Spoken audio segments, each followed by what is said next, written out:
Hello everyone, today we are going over the tales of Vikings conquering Paris and their broader conquest across Europe. In these tales is where you will realize Vikings transformed from raiders into rulers, shaping medieval history through conflict and alliance. If you enjoy our videos and wish to be a part of our journey with us, consider subscribing and liking this video. Also leave a comment telling us where you are listening in from. Let us begin. The year was 845 AD. A pale mist clung stubbornly to the waters of the Seine River, veiling the landscape in a ghostly shroud as dawn struggled to break through the early morning haze. Along the winding river, the trees stood silent and watchful, their branches heavy with dew and the chill of coming spring. Somewhere upstream, a fleet of longships carved through the still waters, their slender wooden forms cutting a dark line that promised death and destruction. At the forefront of the fleet was the ship of Ragnar Lodbrok, a man whose name was already whispered in terror and awe throughout the northern lands and beyond. His broad shoulders were wrapped in furs, his face weathered by years of wind and sun, his eyes sharp and calculating as they scanned the distant horizon. The riverbanks passed quietly on either side, but Ragnar's mind was alive with the plans that would soon set the continent ablaze. For years, the Norsemen had been striking swiftly and without mercy at the coasts of Europe, from the British Isles to the shores of Francia. These raids were often quick and brutal, but this campaign was different. Ragnar sought not a fleeting pillage, but a conquest that would echo through time. The taking of Paris itself, the heart of the Frankish kingdom, rich and powerful yet vulnerable in its complacency. The longships moved with a relentless rhythm, oars dipping and rising in perfect unison as warriors gripped their weapons and prepared for the coming battle. Each vessel was a marvel of craftsmanship, long, narrow, and swift, designed to slip silently through shallow rivers and open seas alike. The dragon-headed prow of Ragnar's flagship cut through the water like a beast stalking its prey. On board, the warriors were a fierce assembly of hardened fighters, each one marked by battle scars and tattoos of Norse gods. They carried axes sharp enough to split a shield in two, swords forged in the fires of their homeland, spears balanced for deadly throws, and round shields painted with symbols of protection and fear. The air was thick with anticipation and the scent of salt water and pine tar. Ragnar's voice cut through the murmurs. This day we sail for glory. Paris will fall beneath our blades, and the wealth of kings will be ours to claim. His words sparked a roar of approval, the thunder of voices rising to the sky as the fleet closed the final miles to the city. Across the river, the city of Paris lay nestled on the banks of the Seine. Its walls rose high and strong, ancient stones, weathered by countless storms and sieges. From the city towers, archers looked out nervously at the growing fleet, their arrows ready, but their hearts heavy with fear. The Frankish defenders were many, but they were caught off guard by the size and determination of the Viking armada. Inside the city, King Charles the Bald paced in his chamber, the weight of his crown heavier than ever before. The news of the approaching Vikings had come too late, and his forces were spread thin by internal strife and the fracturing of his kingdom. The memory of Charlemagne's mighty empire seemed a distant dream as Charles contemplated the fortress that might soon be breached. In the narrow streets and crowded homes, the people of Paris prepared for a siege they had long feared but never truly believed would come. Families packed what little they could carry, seeking shelter behind stone walls. Bells tolled warnings from the great cathedral, their deep tones echoing like a call to arms. As the sun rose, the mist lifted, revealing the full extent of the Viking fleet. The ships numbered over 100, their dragon-headed prows and battle flags fluttering fiercely in the wind, warriors began to disembark, their heavy boots thudding on the riverbanks as they formed ranks and prepared to storm the city. The battle began with a roar. The clash of steel rang out as Viking shields met Frankish swords, arrows darkened the sky, and the roar of men filled the air. Ragnar led the charge, his voice a beacon of fury and command. The Vikings fought with ruthless precision, cutting through defenders with axe and spear. Despite their valor, the defenders were pushed back, their walls tested by relentless assault and siege engines brought by the Vikings. Catapults hurled stones that shattered wooden gates, and battering rams splintered barriers that had stood for generations. The siege dragged on, days blending into nights, filled with the sounds of war and the cries of the wounded. Within the city, fear gave way to desperation. Food supplies dwindled, and the wounded crowded makeshift hospitals. King Charles sought to rally his men, but the shadow of defeat loomed large. The Vikings' control of the river cut off supplies and reinforcements, and every sortie met with fierce resistance. Outside the walls, Ragnar's camp thrived in the chaos. His men shared stories of past victories and dreams of future conquests. The spoils of the city beckoned, promising gold, wine, and treasures beyond imagination. But for Ragnar, this was more than plunder.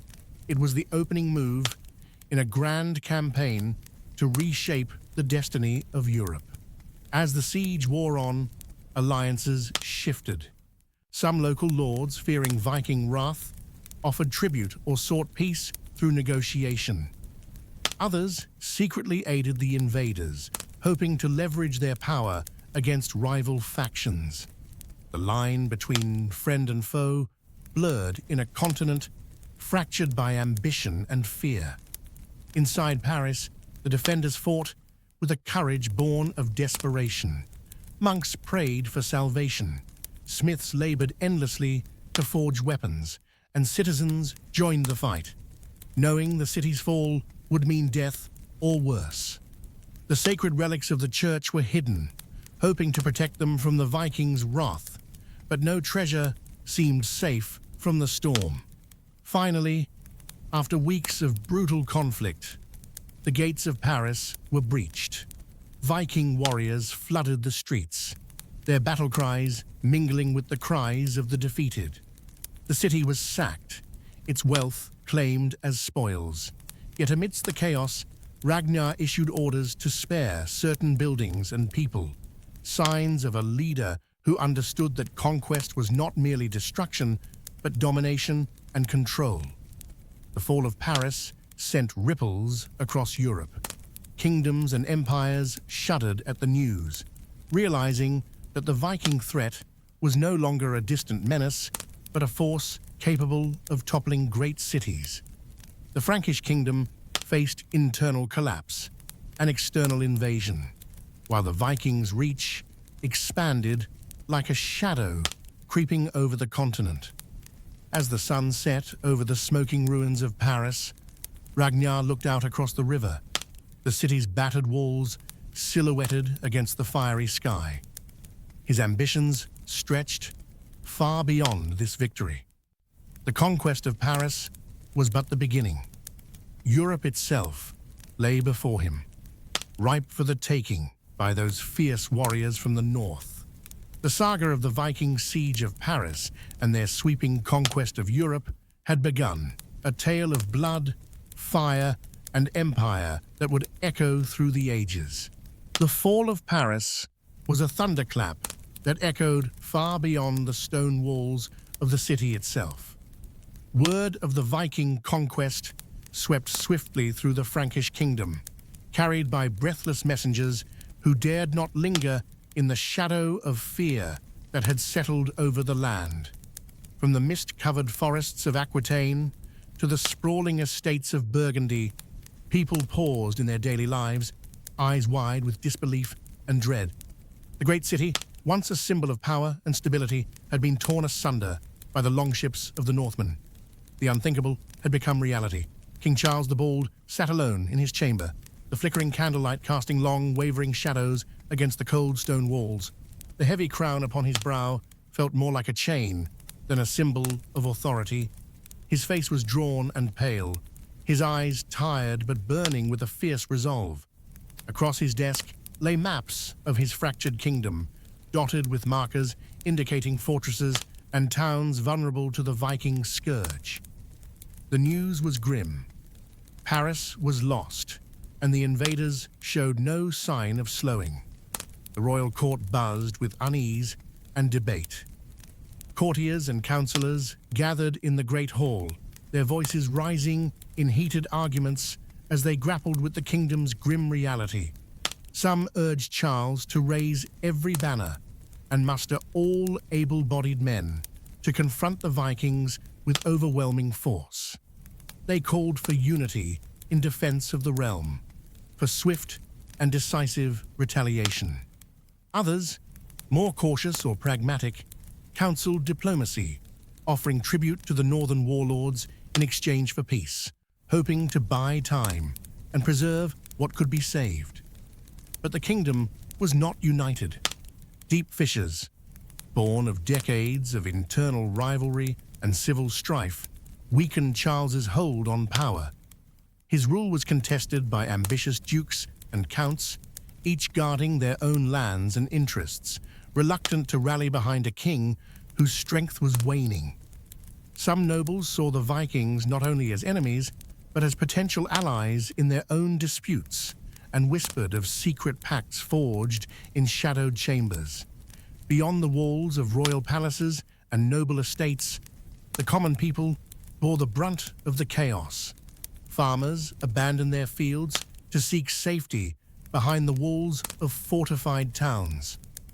Trade routes, once bustling with merchants bearing exotic goods, fell silent as caravans were ambushed and burned.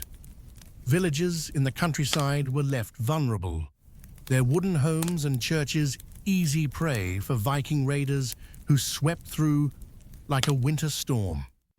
Monasteries, those centers of learning and faith, became frequent targets. Their wealth in gold, fine manuscripts, and sacred relics drew the lust of the invaders, and many were razed to ashes. The monks who survived fled to safer places, carrying what treasures they could, their prayers mingling with cries of despair. The loss of these cultural sanctuaries dealt a grievous blow not only to the Frankish kingdom, but to Christendom itself. Yet, amid this despair, flickers of resistance remained. Some lords, bound by loyalty or desperation, worked tirelessly to rally their forces. In the shadow of ruined castles and burned fields, bands of knights and peasants alike trained and drilled, preparing for battles that could come at any moment. Communities built walls and watchtowers, pooling resources in hopes that their unity could withstand the storm. Across the northern seas, Ragnar Lodbrok's victory at Paris elevated him to a near-mythic status among the Vikings. His name was sung in the great halls of Norway, Sweden, and Denmark. His deeds celebrated as the dawn of a new era. But Ragnar's ambitions stretched far beyond the sacking of a single city. Paris was a foothold, a gateway to greater conquest. From his fortified camps along the Seine, Ragnar dispatched commanders with fresh warbands to scour the rivers and valleys of Europe. The Rhine, the Loire, the Rhone, each waterway became a highway for raiding fleets, striking deep into the heart of kingdoms thought secure. Towns and monasteries fell under the shadow of the dragon-headed ships, their inhabitants faced with brutal choices: fight, flee, or surrender. The Vikings' unparalleled skill in shipbuilding and navigation gave them an edge. Their longships could traverse shallow rivers inaccessible to larger vessels, allowing swift and unexpected attacks far inland. They struck quickly, gathering plunder and slaves then vanished before the regional lords could assemble defenses. Their reputation for savagery was matched only by their cunning and adaptability. However, Ragnar was not content with raiding alone. He envisioned a new order, where Vikings were no longer mere invaders, but rulers and landowners. His men began constructing fortified settlements along strategic rivers, makeshift towns that would grow into strongholds. These bases served as both launching points for further expeditions and symbols of permanent Viking presence. Diplomacy played a role in Ragnar's strategy as well. Envoys traveled to courts across Europe, offering gold, peace, and marriage alliances to influential nobles. Some Frankish lords, disillusioned with Charles's weakening authority, entertained these offers, seeing advantage in aligning with the northern powers. The alliances were uneasy and fraught with suspicion, but they complicated the political landscape, blurring the line between friend and foe. Back in West Francia, King Charles sought to hold his crumbling realm together. He reached out to his kin in East Francia, the rising power of the Holy Roman Empire, and even distant realms such as England and Italy, hoping to forge a coalition strong enough to stem the Viking tide.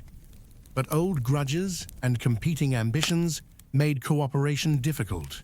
Each ruler guarded their own borders, wary of diverting resources to a distant threat. Within the kingdom, daily life bore the scars of war. Markets operated with caution, their stalls fewer and their goods scarcer. Taverns echoed with whispered tales of raids and battles, and children learned to recognize the signals of approaching danger. The sudden silence in the forest, the distant drumbeats, the flicker of torches on the horizon. The church, a beacon of hope amid the darkness, called upon the faithful to pray and fast. Clergy traveled from village to village, preaching resilience and faith even as sacred places were burned and desecrated. The church's role as guardian of knowledge became more vital than ever as monks sought to preserve ancient texts and the wisdom of the ages. Within the Viking ranks, the prolonged campaign tested the men's endurance and loyalty. Many had once preferred the swift raids and quick returns home, but now they faced the harsher reality of siege warfare, occupation, and the constant threat of counterattack. The bonds between chieftains and warriors were strained as ambition and rivalry simmered beneath the surface. Ragnar's leadership remained the glue that held the coalition together. His vision of a Viking empire in Europe, blending conquest with settlement and alliance, inspired his followers to endure the hardships. Under his guidance, the Vikings transitioned from marauders to rulers, planting roots in foreign soil even as their axes remained ready for battle. As the cold winds of winter began to sweep across the continent, both sides prepared for the next phase of the conflict. The frozen rivers and snow-covered forests would not halt the Viking advance. Their homeland had taught them resilience in the face of harsh elements. For the defenders, the coming months promised hunger, cold, and the test of wills. Europe was at a crossroads. The old order was challenged by new forces born of the sea and storm. Kingdoms would rise and fall, alliances would be forged and broken, and the shape of the continent would be forever altered by the clash of swords and the courage of those who dared to fight. The shadow of the Vikings had grown longer, stretching across the lands in a relentless tide of fire, steel, and ambition. The saga of conquest was far from over. It was only just beginning.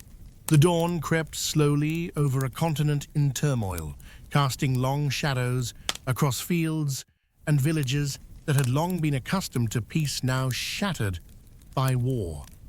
Europe in the 9th century was a tapestry of fractured kingdoms and restless peoples, each ruled by kings and nobles whose power was as fragile as the morning mist. The great Carolingian Empire of Charlemagne, once a beacon of unity and strength, had fractured into pieces that squabbled over land and title, their ancient bonds unraveling amid ambition and distrust.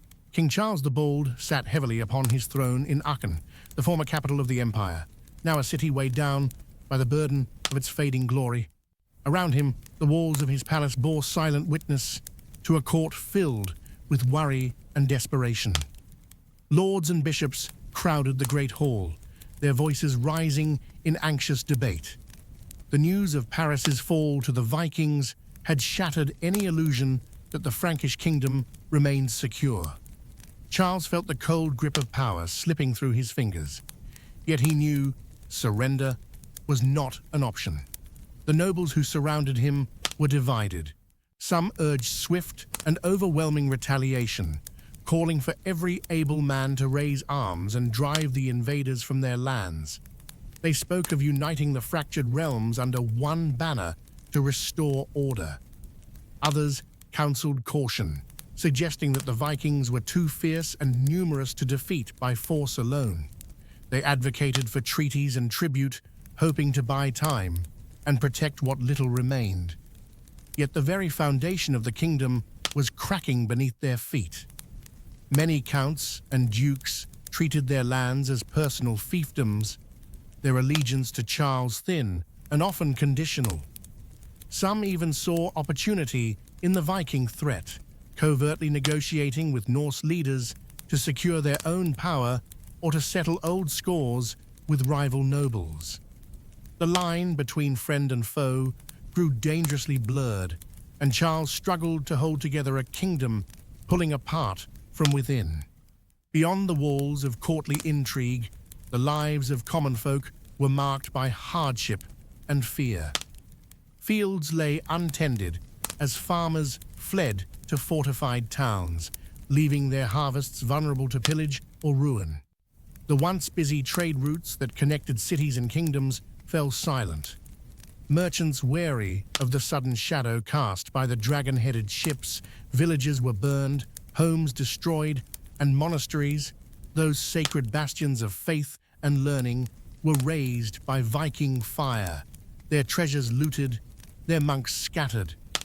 Despite the bleakness, sparks of resistance glimmered in the dark. In some regions, local lords banded together, pooling their forces in an uneasy alliance to defend their lands. Knights drilled their men, and peasants armed themselves with pitchforks and old swords, ready to fight for their homes.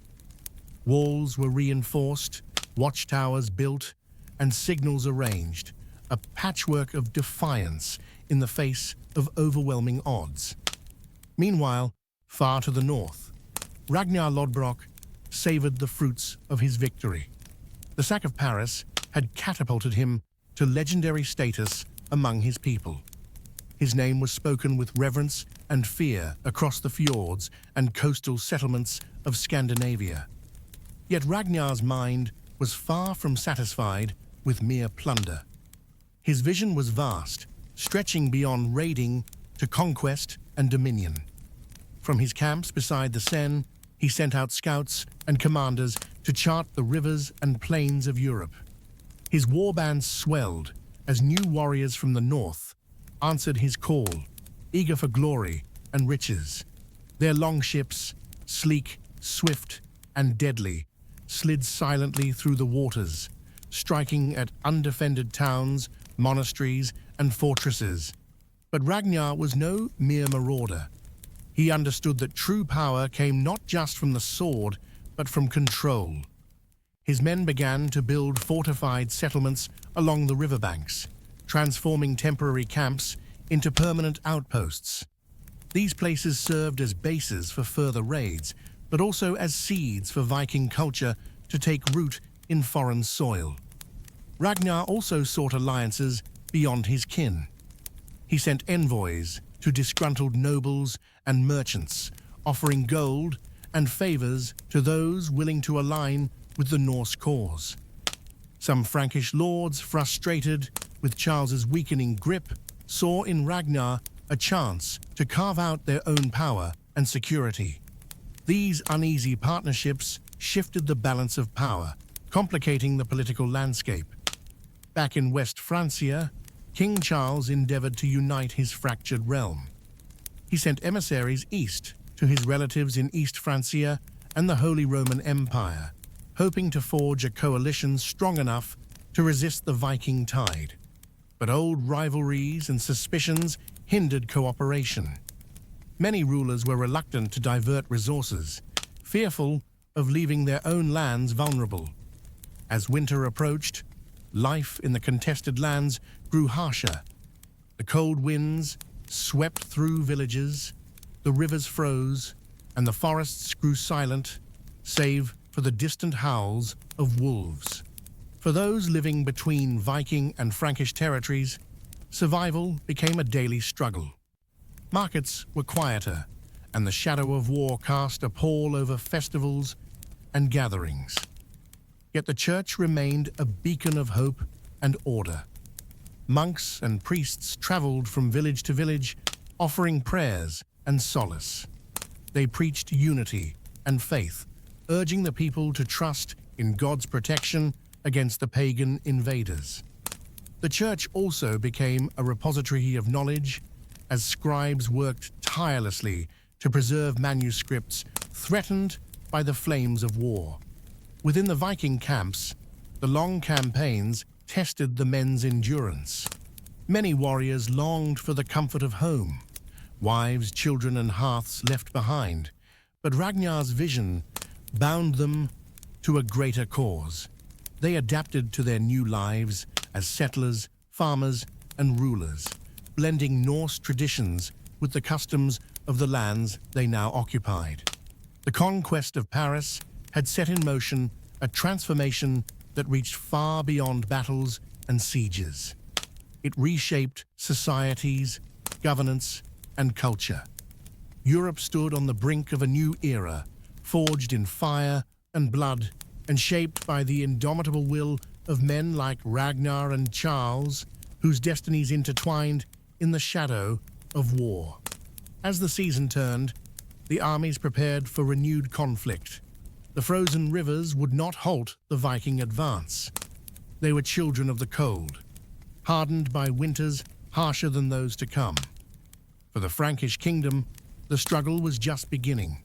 The fate of kingdoms, the lives of millions, and the future of a continent hung in the balance, waiting for the next chapter of this epic saga to unfold. The chill of early spring lingered stubbornly in the air, even as the first shoots of green began to break through the thawing earth. Across the fragmented lands of Europe, an uneasy calm settled, a fragile pause between storms. The scars left by the fall of Paris still smoldered in the hearts of men, but beneath the surface, ambitions flared, and alliances shifted like the ever-changing winds. The great tapestry of kingdoms and peoples, once woven tightly under the Carolingian banner, had unraveled into a myriad of rival fiefdoms and principalities, each seeking to carve out its own destiny in a time of chaos. King Charles the Bald sat with a heavy crown weighing on his brow and heavier thoughts in his heart. The loss of Paris was a blow not only to his military might, but to the very legitimacy of his rule. The city had been a symbol of strength and civilization. Its walls had withstood countless sieges before falling to the ruthless northern warriors. Now, Charles faced the daunting task of rallying a fractured realm with resources stretched thin and loyalties increasingly tenuous. His court was a place of constant intrigue, where whispers of dissent and betrayal often carried as much weight as the clang of swords on shields. Despite the setbacks, Charles was determined to hold fast. He dispatched messengers to every corner of his kingdom, calling upon the nobles and knights to swear fealty and raise their levies. He traveled through his lands, from the windswept coasts of Brittany to the fertile valleys of Burgundy, seeking to remind his subjects that the survival of the kingdom depended on unity. Some lords responded with loyalty, swearing oaths and sending men to bolster the king's armies. Others hesitated, torn between their own ambitions and the dangers posed by the Vikings. In the great halls of nobles, decisions were made not just on loyalty, but on survival. Some regional rulers saw the Vikings not merely as enemies to be defeated, but as potential allies in their own struggles. Secret parley and negotiations with Norse leaders took place behind closed doors, agreements forged in the shadows. Gold was exchanged for peace. Promises of marriage and land whispered between rivals. The fragile political balance shifted subtly but surely, making the fight against the invaders more complex than a simple clash of arms. Beyond the courts and castles, the lives of ordinary people were marked by fear and resilience. The memory of the Viking raids lingered like a shadow, coloring every aspect of daily life. Farmers abandoned fields that had fed their families for generations, fleeing to towns and fortified monasteries in search of safety. The markets, once lively with the bustle of trade, grew quiet, save for cautious whispers and hurried transactions. Children learned early to recognize the signs of danger. The sudden stillness of the forest, the distant beat of drums, the ominous gleam of dragon-headed ships on the horizon. Monasteries, once centers of learning and faith, bore the brunt of the Viking fury. Many had been sacked, their precious manuscripts destroyed or stolen, their monks slaughtered or scattered. Yet the church endured as a pillar of hope. Monks and priests traveled tirelessly, ministering to the wounded and the fearful, preaching resilience and faith in the face of despair. The Christian faith, though challenged, became a rallying point for many communities, weaving threads of unity through the fabric of division. Far to the north, Ragnar Lodbrok's settlement by the Seine had blossomed into a thriving hub of Viking power. What began as a raiding camp had grown into a fortified town, alive with the activity of warriors, traders, craftsmen, and families. The air was thick with the scent of pine smoke and the clang of smithies. Children with flaxen hair and bright eyes ran through the streets, their laughter a stark contrast to the grim tales of war. Ragnar's vision extended beyond mere conquest. He dreamed of building a legacy, a new homeland, where Norse culture could flourish alongside the peoples of Europe. Yet this vision was not without conflict. Within his ranks, old ways clashed with new ambitions. Some jarls and warriors chafed at the notion of settling, longing instead for the freedom of the sea and the swift strike of raids. Others embraced the stability and power that came from landholding and governance. Under the longhouse's timbered roof, Ragnar held council with his closest advisors, plotting the next moves in their grand campaign. Plans were drawn to extend their reach into neighboring territories, to secure trade routes, and to forge alliances with local leaders discontented with their rulers. Marriages between Viking nobles and Frankish aristocrats were arranged, weaving a web of kinship that would bind together diverse peoples. The rivers remained the lifeblood of these conquests. The Seine, the Loire, the Rhine, they served as highways for fleets that could strike deep and vanish before the enemy could respond. Viking longships with their shallow drafts and swift sails slipped silently through waters, their dragon prows cutting through morning mist like the jaws of some great beast. Trade and war mingled in this watery realm. Goods from distant lands changed hands alongside iron and blood. In the borderlands, where Viking and Frankish territories met in uneasy truce, life was a delicate balance. Farmers tilled their fields with one eye on the horizon, their crops nurtured amid fears of sudden raids. Blacksmiths labored over anvils, crafting swords and plows alike, adapting to the needs of war and peace.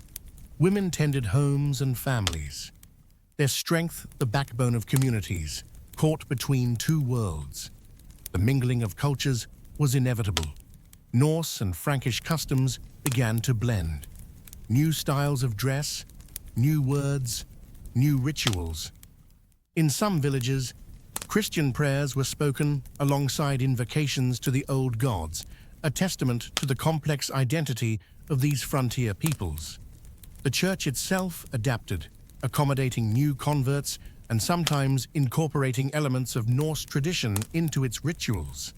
King Charles, recognizing the power of faith as a unifying force, worked closely with the church to bolster its influence. He endowed monasteries, supported missionary efforts, and sought to bind his subjects through shared belief. The alliance between throne and altar strengthened, setting the foundation for the medieval order that would rise from the chaos. Despite these efforts, tensions remained. The war was far from over. Battles erupted sporadically, raids that turned into pitched fights, sieges of fortresses, ambushes in the forests. The clash of armored knights and agile Viking warriors tested tactics and endurance. Fortresses, rebuilt and reinforced, stood as bulwarks against the tide, but many fell under the relentless pressure. Each battle reshaped the political landscape. Lords who defended their lands successfully gained prestige and power. Those who failed risked losing everything. Some sought refuge in the protection of Viking overlords, switching allegiances as circumstances demanded. The era was one of fluid loyalties and pragmatic choices, where survival often trumped honor. Amid the turmoil, trade persisted. Merchants braved the dangers of war to carry goods between distant lands. Silver coins, minted in the Islamic caliphates, luxurious silks from Byzantium, and exotic spices found their way into Viking markets. The exchange was more than material. It was the flow of ideas, technologies, and cultures that would transform Europe over generations. As spring turned to summer, the continent itself seemed to hold its breath. The fires of war still smoldered, but so did the fires of renewal. New towns rose, fortifications strengthened, and the mingling of peoples continued. The Viking saga was evolving from one of destruction to one of creation. In the flickering glow of campfires and hearths, men and women looked to the future with a mixture of hope and uncertainty. The world they knew was fading, replaced by a new order, born of conflict and adaptation. The story of conquest and settlement was far from over. It was merely entering a new chapter, one that would shape the destiny of Europe for centuries to come. The sun's first light spilled slowly over the horizon, gilding the mist that clung to the river like a silken veil. The great longships of Ragnar Lodbrok's fleet cut silently through the fog, their dragon-headed prows piercing the quiet morning like mythical beasts from another world. To the men and women gathered along the banks, this sight was both a cause for fear and a testament to the raw power of the Norse. For these were not merely raiders, they were settlers, warriors, traders, and lords, a people whose destiny was being forged on the rivers and fields of foreign lands. Ragnar stood at the edge of his growing settlement, his gaze fixed on the waterway where his ships glided with practiced ease. The years had changed much. No longer did his warriors embark solely on swift raids for plunder and glory. Instead, they built homes, tilled the land, and forged alliances, seeking permanence in a world that was still raw and uncertain. Yet beneath the surface of this new life, the call of the sword and the sea never fully faded. Around him, the settlement bustled with activity. Men hammered iron in the smithy, the rhythmic clang of their work echoing through the wooden structures. Women wove wool and flax into cloth, their fingers nimble and sure, preparing garments for the coming winter. Children chased one another through the muddy streets, their laughter a rare balm against the backdrop of war and uncertainty. The settlement was fortified by stout timber palisades, sharpened stakes, and watchtowers manned day and night. Guards kept vigilant eyes on the dense forests and distant hills, ever watchful for the approach of hostile forces. Though the Norse had carved out a foothold in this new world, enemies, both old and new, lurked beyond the horizon. Ragnar convened his jarls beneath the great longhouse, where the scent of burning pine and roasting meat mingled with the smoke that curled through the rafters. The council was tense, the stakes high.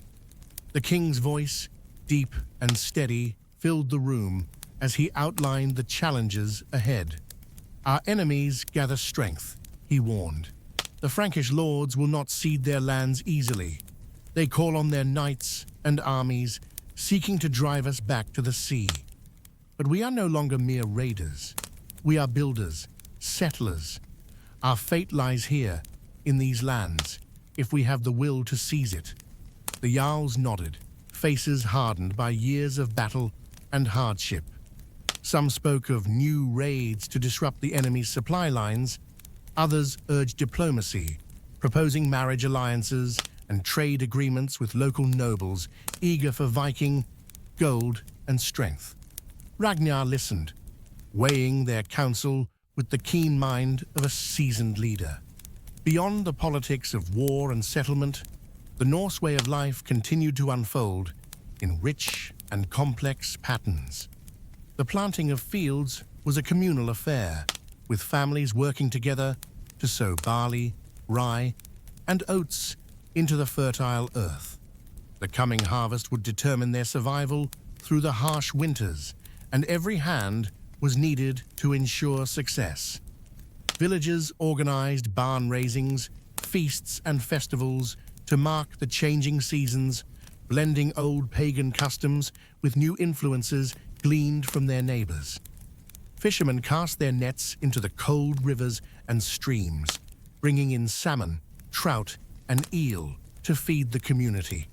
Hunters ventured into the forests for deer, boar, and game birds, their skill honed over years in the wilds of Scandinavia, now tested in unfamiliar terrain. Trappers set snares and collected furs that would be traded or used for clothing, while blacksmiths crafted tools and weapons, their fires burning late into the night. Women were the unsung pillars of the settlement, managing households, tending to gardens, and caring for the sick and wounded. Their knowledge of herbs and healing was vital, as was their strength in maintaining social bonds.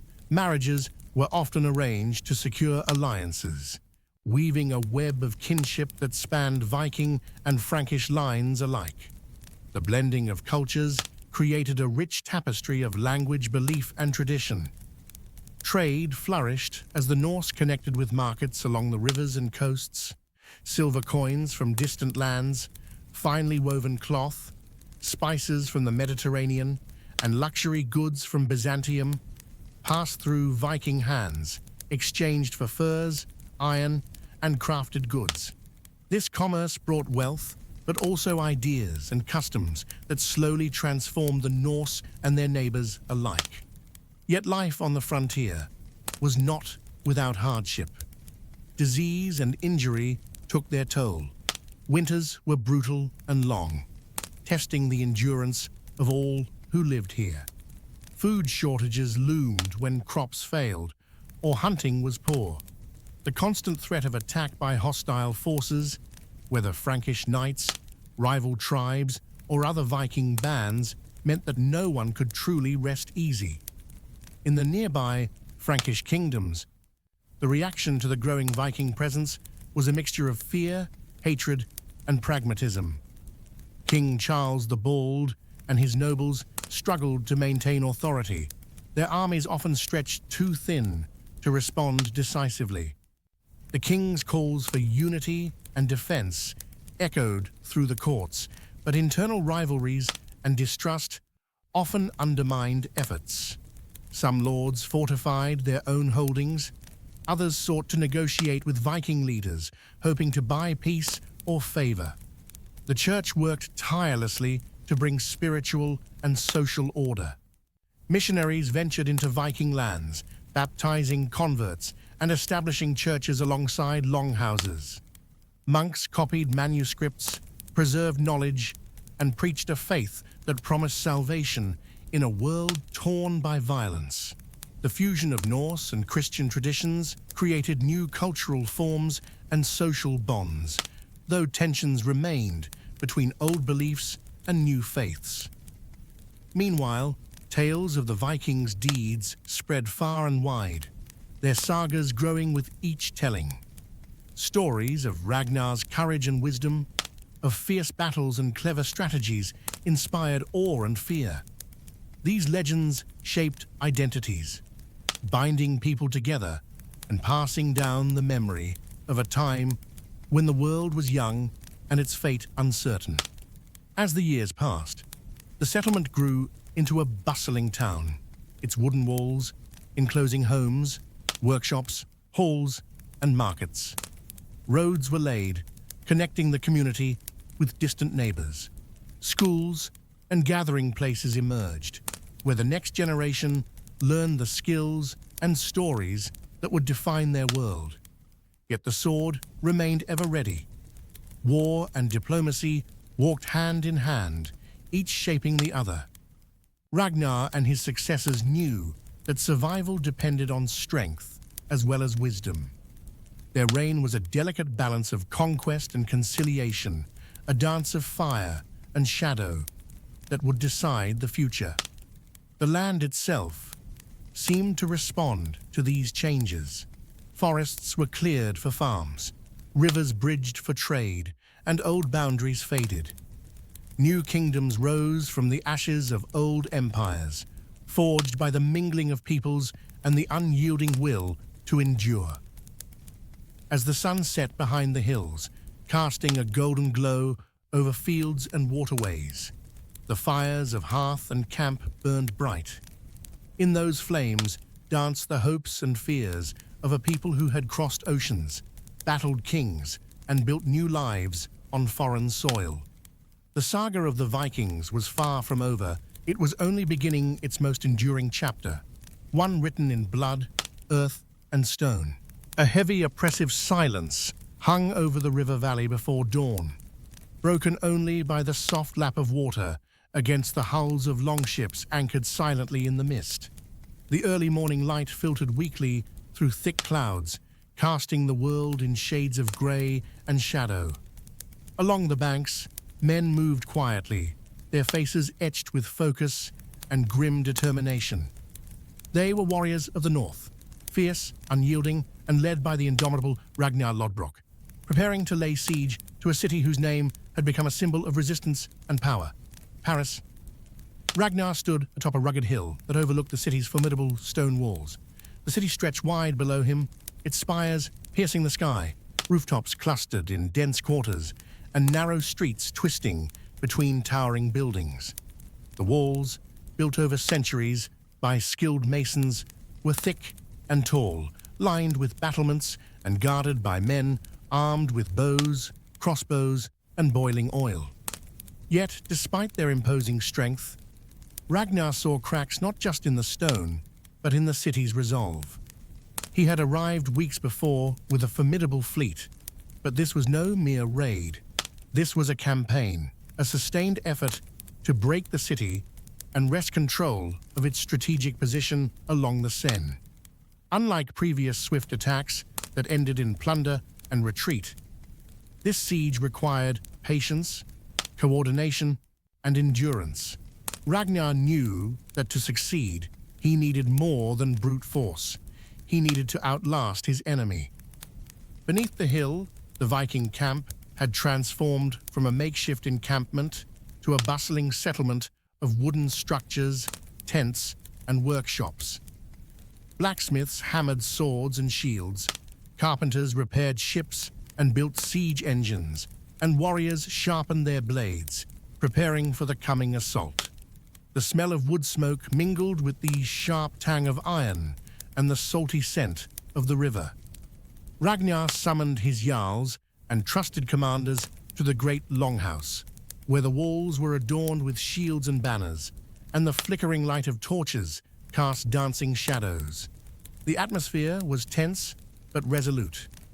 Around a heavy wooden table covered with maps and sketches, the leaders debated their next moves. "We cannot storm the walls directly," Ragnar said, his voice low but commanding. "They are too strong, and we risk losing too many men. Instead, we must starve them out. Cut off the river, block the roads, and wait.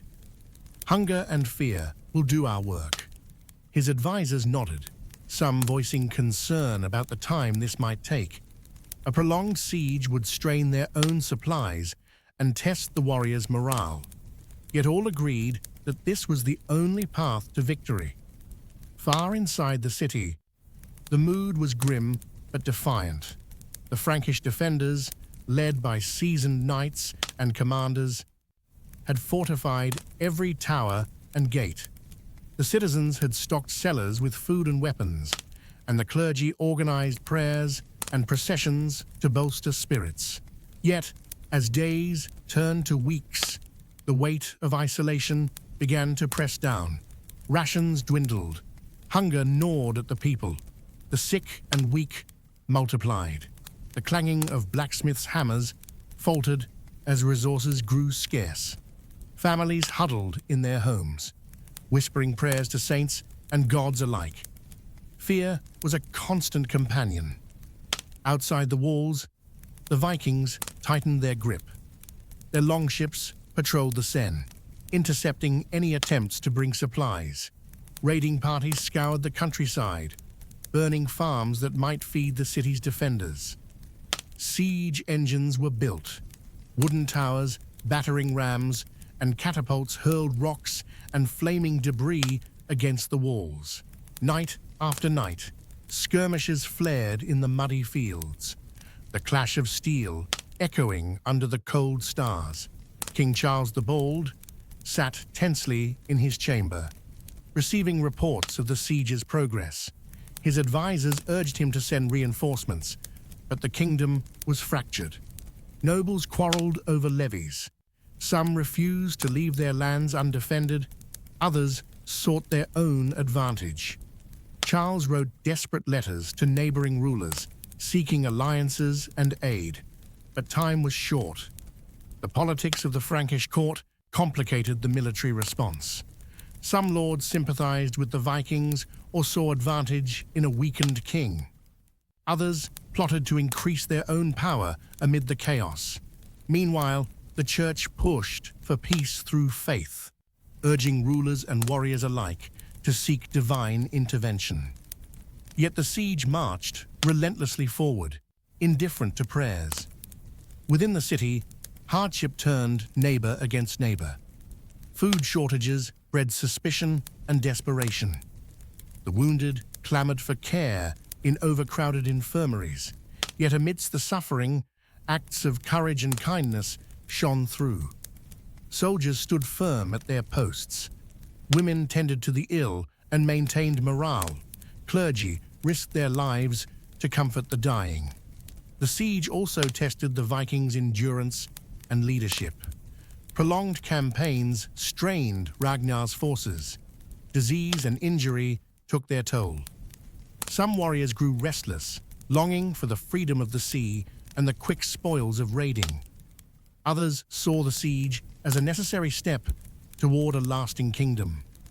Ragnar worked tirelessly to maintain discipline and focus, balancing harsh measures with rewards and counsel. As the months dragged on, the siege's toll became evident. The city's defenses weakened and internal dissent grew. A faction within the walls debated surrender. Others vowed to fight to the last breath. Ragnar's scouts discovered a vulnerable section of the wall, weakened by weather and siege damage. One cold morning, under the cover of fog and confusion, the Vikings launched a coordinated assault. Siege towers crept forward. Battering rams battered gates, and warriors swarmed the walls. The defenders fought fiercely, pouring boiling oil and shooting arrows. But the breach was inevitable. The battle within the city's streets was brutal and chaotic. Narrow alleys became killing grounds. Homes were set aflame. The roar of clashing steel and screams filled the air. Ragnar's men fought with the fierce determination born of years of hardship and vision. When the last defenders were routed or captured, Ragnar declared victory. But conquest was only the beginning. He moved swiftly to establish order, appointing governors loyal to him, rebuilding fortifications, and encouraging trade and settlement. He invited local leaders to negotiate, offering terms of peace and integration. Churches destroyed or damaged during the siege were rebuilt, and monks returned to their cloisters. Religious ceremonies blended Norse customs with Christian rites, marking a new chapter of cultural fusion. The fall of the city sent shockwaves through Europe. Some rulers hastened to bolster their defenses. Others reconsidered alliances and diplomacy. The balance of power shifted, the Viking presence becoming a defining force in the political landscape. Ragnar's dream of a lasting kingdom was no longer distant. It was real. Yet challenges remained. Internal rivalries, restless warriors, and external threats loomed. The siege was a crucible that forged not only the city's fate, but the destiny of a continent caught between past and future. In the quiet aftermath, as fires burned low and dawn broke over the battered walls, the saga of the Vikings pressed onward, an epic of war, survival, and transformation whose echoes would be felt for centuries to come. The dawn arrived quietly over the battered city, its battered walls standing as a testament to the ferocity of the siege and the resilience of those who now called it home. The smoke still lingered in the streets, where fire had ravaged homes and shops, yet life, stubborn and unyielding, pushed through the devastation like new green shoots through scorched earth. The Vikings, once marauders on swift raids, now took on the heavier mantle of rulers, tasked not only with war, but with governance, rebuilding, and forging a future amidst the ruins. Ragnar Lodbrok walked through the city's streets, his heavy boots stirring dust on cobblestones, cracked and uneven from siege and battle. Around him, Norse warriors worked alongside local craftsmen and farmers, a mingling of cultures once strangers, now bound by circumstance and the raw necessity of survival. The great Viking longhouse had been transformed into a council hall where decisions would be made not just about defense and war, but about justice, trade, and the welfare of a diverse population. The process of settlement was never simple. The land itself demanded attention. Fields had to be cleared of debris and burned timber before planting could begin. Wells needed to be dug anew to provide clean water, and broken roads repaired to allow the movement of goods and people. Markets opened where the clash of swords was replaced by the clatter of merchants' carts and the hum of barter. Yet beneath the surface, tensions simmered. The Norse settlers were a hardy people, accustomed to harsh winters and brutal seas, yet they were far from home. They spoke their old tongue, worshipped gods who were strange to many locals, and held customs that sometimes confounded or frightened their neighbors. Conversely, the native Frankish population regarded their new rulers with a mixture of suspicion and grudging respect. To survive, both peoples had to learn to coexist, and often that meant compromise. Ragnar convened the jarls and local leaders beneath the great hall's timbered roof. Here, they debated the laws that would govern their new realm, melding Norse traditions of honor and assembly with Frankish codes of justice. Disputes over land, marriage, and trade were brought before the council, and Ragnar's word was final, but tempered with fairness. The vision was clear, a society where law and order would replace chaos, where Vikings and Franks could forge a shared destiny. In the surrounding countryside, farmers toiled to replant the earth. They had endured years of uncertainty, but now the promise of stability sparked hope. Fields of barley and rye stretched toward the horizon, and livestock grazed under watchful eyes. Women managed homesteads, tended to children, and prepared homes for the coming winters. The rhythm of daily life began to take shape once more. Trade blossomed as caravans and boats brought goods from distant lands. Silver coins minted in the caliphates of the south found their way into Viking hands, exchanged for furs and crafted goods. Silk, spices, and glassware flowed along the river routes, carried by merchants who navigated a world of shifting alliances and new opportunities. Markets were places not only of commerce, but of cultural exchange, where stories were shared and ideas spread. Religion, too, was a site of transformation.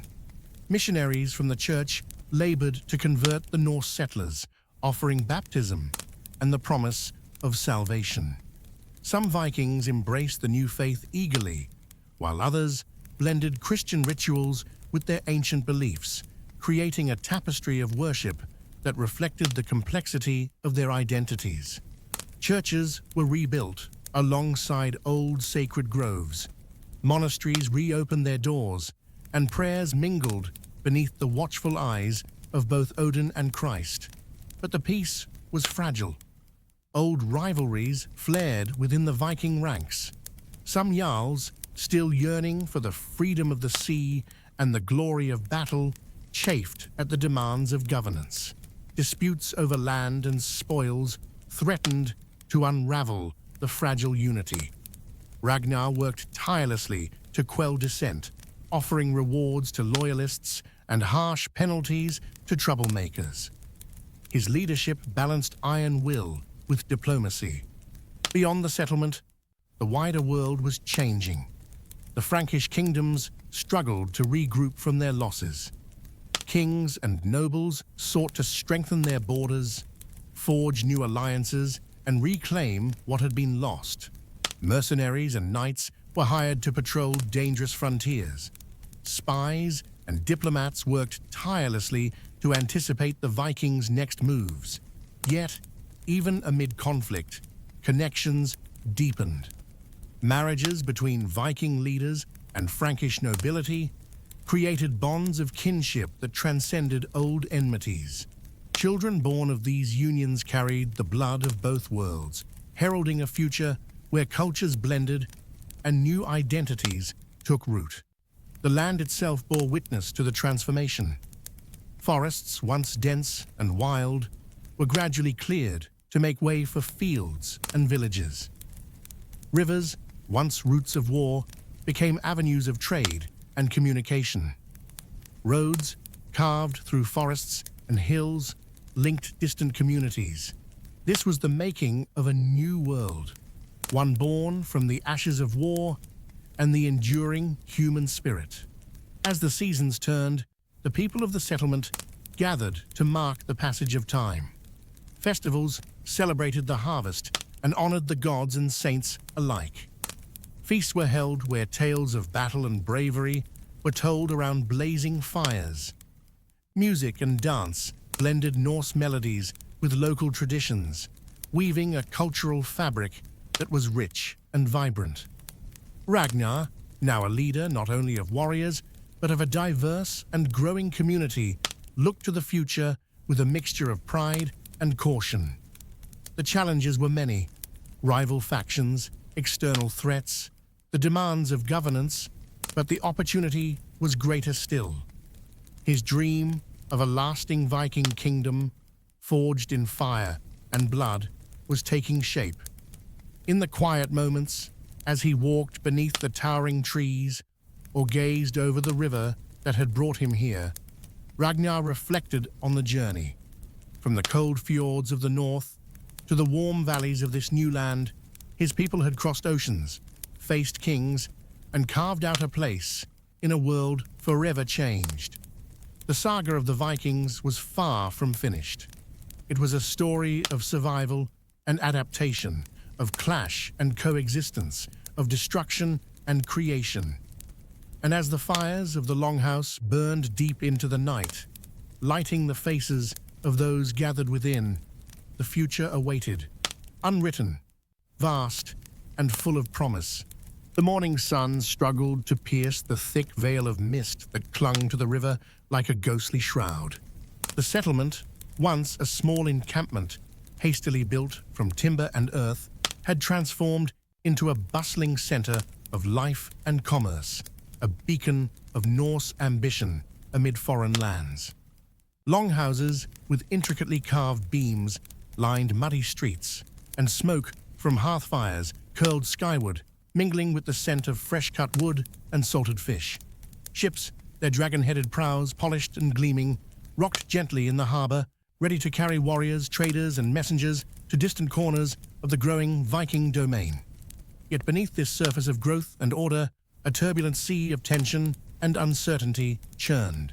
Ragnar Lodbrok stood alone on the pier, his gaze fixed on the fleet that awaited his command. His weathered face, marked by scars of countless battles and the weight of leadership, was etched with lines of worry and resolve. The tides of war had brought them here, but the tides of politics and allegiance threatened to undo all they had fought to build. The world around him was no longer defined simply by sword and shield. It was a landscape reshaped by shifting loyalties, fragile alliances, and the constant threat of betrayal. The Norse were no longer marauders, striking swift and disappearing into the sea. They were rulers, diplomats, settlers, roles that demanded patience, wisdom, and sometimes ruthless calculation. Ragnar's thoughts turned to the council hall, where his jarls and advisors argued over the future. Some called for further raids into the heartland, eager to expand their territory and seize more wealth. Others urged caution, advocating for the consolidation of gains and the establishment of lasting peace through marriage and treaties with local lords. It was a delicate balance.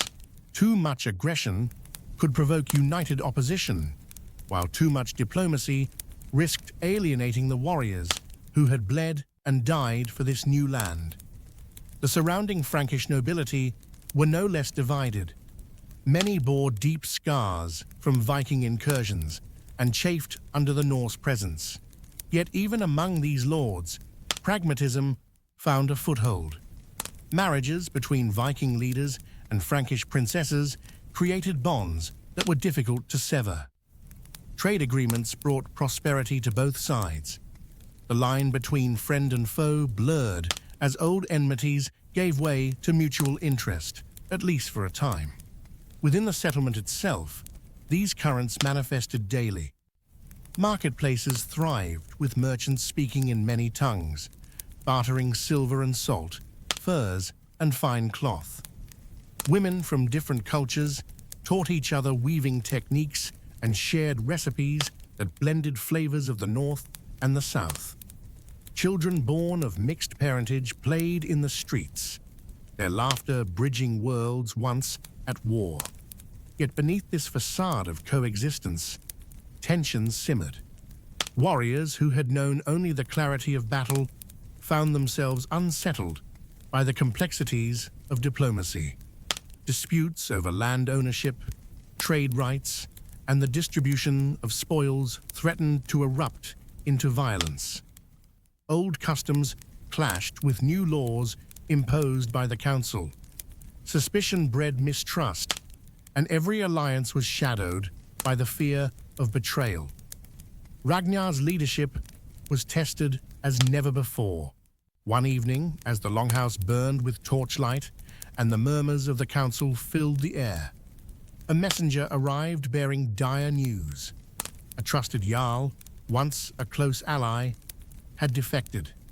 Secretly, he had negotiated with Frankish forces to undermine Ragnar's authority and divide the Norse hold on the region.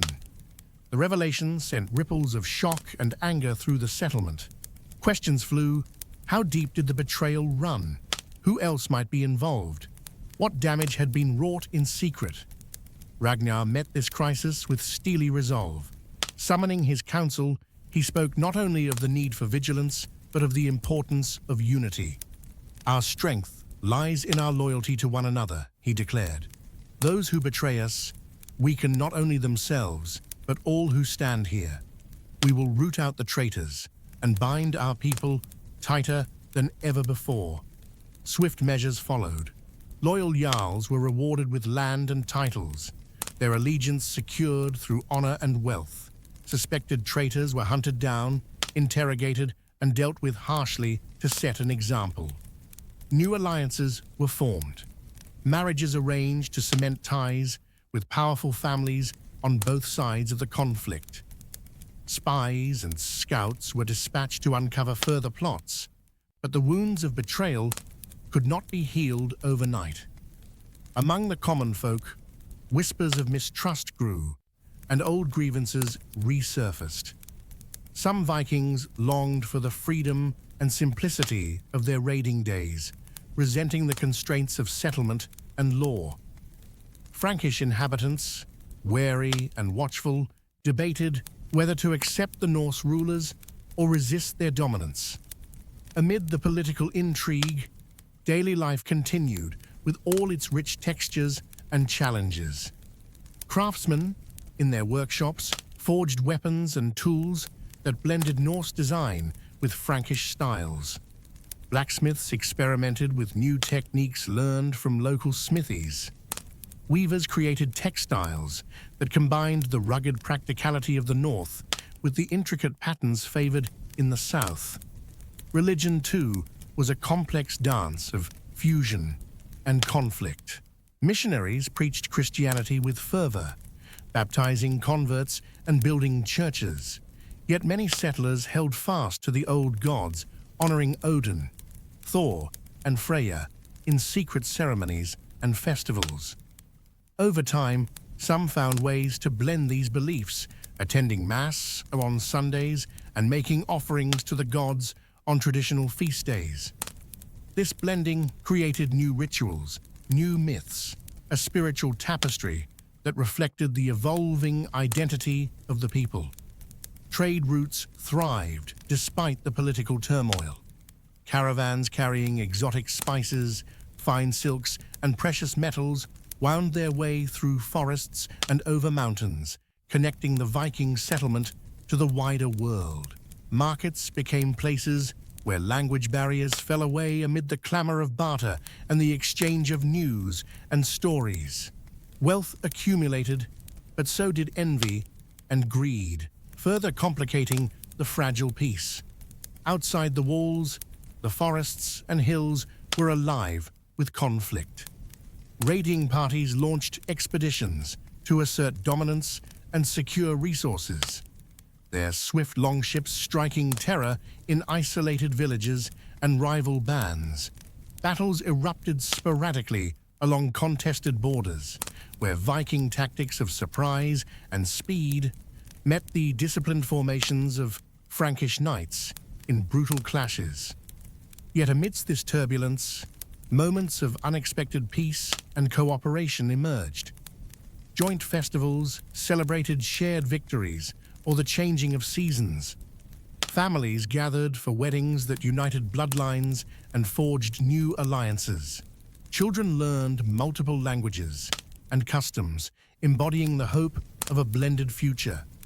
Ragnar, ever the strategist and visionary, worked tirelessly to hold this delicate balance. He navigated between war and diplomacy, strength and mercy, tradition and change. His leadership was marked by a fierce determination to create a lasting legacy, a kingdom where Vikings and Franks could coexist, where the old ways would not be forgotten but adapted, and where the future was theirs to shape. The tides of alliance and betrayal continued to ebb and flow, shaping the destiny of the settlement and the wider realm. Trust was a precious commodity, loyalty a constant test. The saga of the Vikings during this era was a story of complexity, of warriors turned rulers, of enemies turned kin, of a world transformed by fire and faith, blood and hope. As night fell over the settlement, fires burned bright in long houses and halls. Stories were told of battles fought and won, of friends lost and found, of dreams of a new world rising from the ashes of old conflicts. The future was uncertain, but it was theirs, carved from the tides of history by the will of those brave enough to seize it. The fragile light of dawn broke over the sprawling Viking settlement, painting the river and fields in a pale gold that shimmered like a promise. Yet beneath this soft glow lay a world restless and charged, as if the land itself breathed with anticipation of the tides to come. Ragnar Lodbrok, standing high upon a hill overlooking his kingdom, felt the weight of both hope and responsibility pressing heavily on his shoulders. What had begun as a desperate push for survival had blossomed into a grand vision, a vision that reached beyond the safety of fortified walls and humble farms into the vast and unknown wilderness beyond. The land around the settlement was fertile, abundant with resources that whispered opportunity, but it was also wild and untamed. Dense forests stretched endlessly to the east and south, hiding both game and enemies alike. Rivers wound their way through the countryside like arteries of life, promising both trade and strategic advantage. Villages dotted the landscape, some untouched, others wary and hostile. The challenge that faced Ragnar and his people was daunting. To push the boundaries of their domain further into this vast and often dangerous territory, the council hall buzzed with activity. Around a massive wooden table, scarred by countless meetings, the jarls and warriors gathered, their faces etched with a mixture of excitement and concern. Maps lay spread out, marked with trails, rivers, and the locations of known villages and strongholds. Discussions filled the air, voices rising and falling as plans were debated and refined. Ragnar listened intently. Some spoke of cautious exploration, sending small parties to scout and establish friendly relations with nearby tribes. Others argued for aggressive raids to weaken potential enemies before they could organize resistance. Many longed for the glory of battle, while others, scarred by years of conflict, hoped to avoid unnecessary bloodshed and build lasting alliances instead.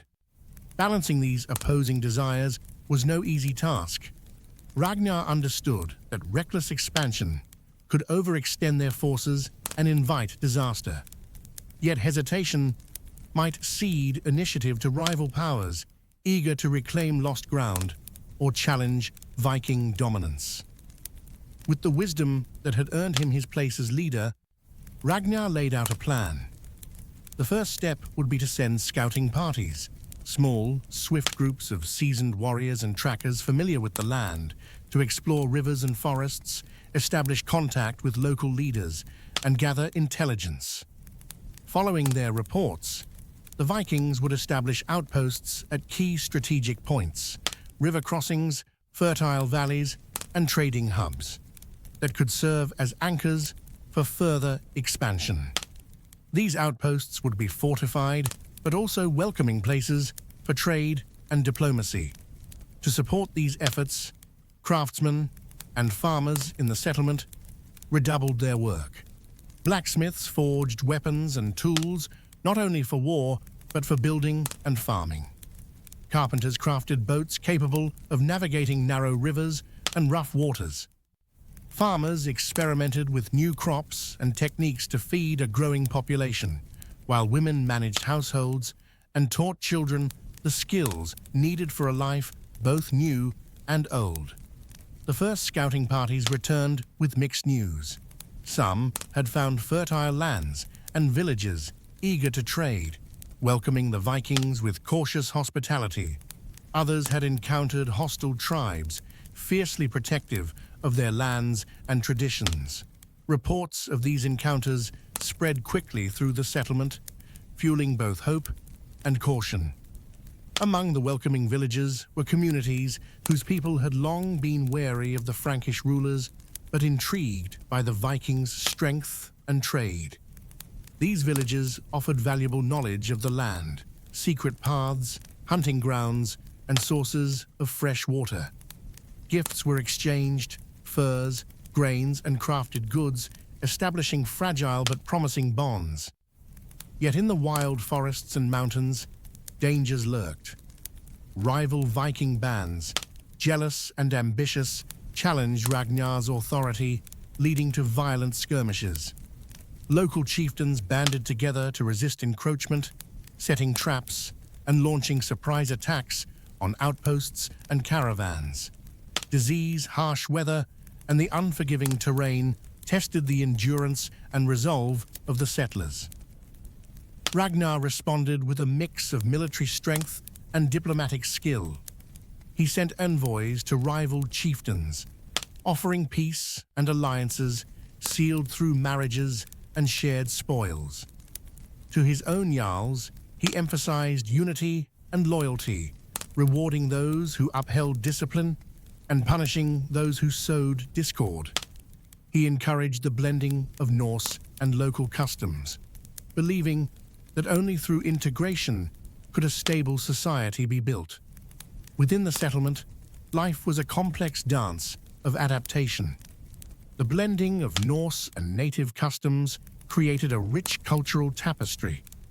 Festivals celebrated the harvest and honored both ancient gods and the Christian faith, with processions and feasts lasting for days. Children learned to speak multiple languages and absorbed stories from both their Viking ancestors and local lore. Craftsmen incorporated new materials and motifs into their work, symbolizing the evolving identity of the people. Trade became the lifeblood of the expanding realm. Longships sailed further down rivers and across lakes, carrying goods from distant lands, silks from the east, silver coins from the south, furs and timber from the forests. Markets buzzed with activity, a kaleidoscope of languages and customs. This wealth fueled construction projects, fortifications, roads, bridges, and funded the training and equipping of warriors. Yet the expansion was not without its dark shadows. Rival Viking factions sought to exploit the growing wealth and power for their own ends, sparking feuds that threatened the fragile peace. Some local leaders resisted integration, rallying their people against the newcomers. Harsh winters and poor harvests brought hunger and hardship, testing the resilience of the community. Ragnar's leadership was tested on every front. He traveled tirelessly between settlements and outposts, mediating disputes, inspiring loyalty, and strategizing against threats. His presence was a steadying force, a symbol of unity and strength. One significant campaign saw Ragnar lead an expedition deep into hostile territory to confront a powerful chieftain who had rallied a coalition of tribes against the Vikings. The campaign was brutal, marked by ambushes, sieges, and pitched battles fought in dense forests and rocky hills. The Vikings endured heavy losses, but ultimately prevailed, securing control of vital trade routes and territories. The victory solidified Ragnar's reputation as a master strategist and unifier. It also opened new opportunities for settlement and commerce, as subdued tribes were offered terms of peace and integration. Some accepted, becoming allies and trading partners. Others retreated into the wilderness, their resistance simmering but contained. Throughout these years of expansion, the settlement grew and changed. Walls were raised higher, farms multiplied, and new villages sprang up along rivers and roads. The people carved homes from the land, planting roots deeper with each passing season.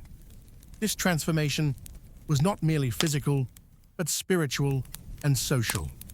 Religion continued to evolve, reflecting the blending of cultures. Pagan rites were tempered by Christian sacraments, and new legends were born, tales of heroes who bridged worlds, gods who walked among mortals, and the eternal struggle between light and shadow. Monks and shamans alike tended to the spiritual needs of the people, their influence weaving through daily life. As the Viking realm stretched ever wider, its future remained uncertain. The ambitions that drove expansion also bred conflict and instability. The land was a tapestry of alliances and rivalries, faith and superstition, hope and fear. Every victory was tempered by loss, every alliance shadowed by suspicion. Yet through it all, the spirit of the Vikings endured, a fierce determination to survive, adapt, and thrive. Ragnar Lodbrok, standing once more atop the hill as the sun set in a blaze of fire, gazed across the land that bore the marks of his people's journey. The winds of expansion had carried them far from their northern homes, but they were not finished. Their saga was still unfolding, a story of struggle and triumph, of conquest and creation, written on the very earth beneath their feet. The future beckoned, vast and unknown, a horizon that promised both peril and glory. And the Vikings, bound by blood and honor, were ready to meet it head-on. The wind howled through the thick pine forests surrounding the Viking settlement, carrying with it a bitter chill that whispered of the coming winter. The once fertile fields now lay frostbitten, and the rivers glinted under a steely grey sky. Yet inside the longhouses, fires burned bright, casting dancing shadows on the wooden walls, where tales of glory, loss, and kinship wove through the night. It was a season not only of cold, but of change, one that tested the very heart of the Viking community, its unity and its spirit. Ragnar Lodbrok paced the great hall's wooden floor, the echoes of his boots a steady rhythm against the murmurs of gathered jarls and warriors. The scent of burning pine mingled with the tang of smoke from the hearth as men from every corner of the settlement filled the space, their faces drawn and eyes wary. This was a time for more than celebration or feasting. It was a time for reckoning. For years, the Viking settlers had carved a realm from foreign soil, transforming wilderness into farmland, hostile villages into trading partners, and fragmented bands into a kingdom. But with growth came new challenges. The unity that had once bound them in purpose now frayed at the edges, strained by ambition, resentment, and fear. Factions within the Viking community had grown restless. Some jarls, driven by envy or old grudges, sought to assert their dominance through force and intrigue. Skirmishes erupted along borders where rival warbands clashed, their battles fought not just with sword and shield, but with cunning and treachery. These conflicts drained resources, sowed distrust, and threatened the fragile peace Ragnar had worked so hard to build. Word of these internal struggles had reached the ears of neighboring peoples, Frankish lords, native tribes, and rival chieftains who watched for signs of weakness. Some prepared to exploit the discord, rallying forces for raids and rebellions. Others sought to negotiate, offering alliances sealed through marriage or promises of mutual benefit. Ragnar knew the cost of division could be ruinous. The very survival of the Viking realm depended on restoring order and renewing bonds of loyalty. Yet he also understood that leadership required more than punishment. It demanded empathy, wisdom, and the ability to inspire. That evening, beneath a vaulted sky veined with stars, the great hall became a place of council and confrontation.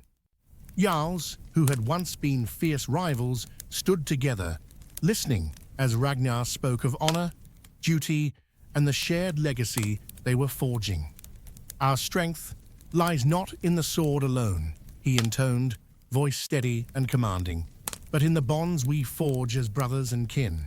Let no envy or hatred divide us, for if we fall together." The room was heavy with silence, the weight of his words settling deep.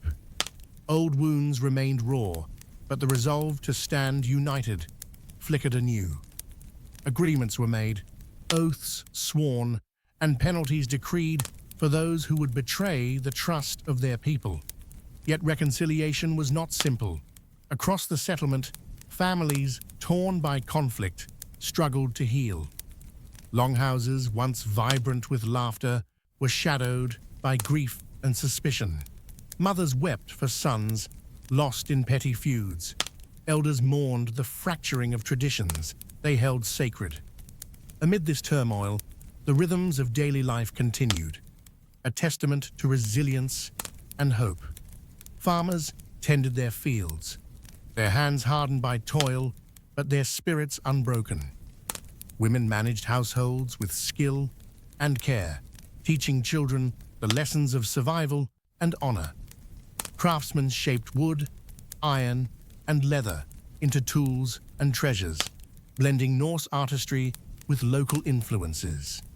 Children played in the streets, their laughter a balm against the shadows. They learned to speak multiple tongues, to navigate the customs of both their Viking and native neighbors. Their stories were woven from two worlds, their futures a bridge between past and possibility. Religion, too, was a domain of complexity and change. Pagan rites were held in secret groves beneath the moonlight, where offerings were made to Odin for wisdom, to Thor for strength, to Freya for protection.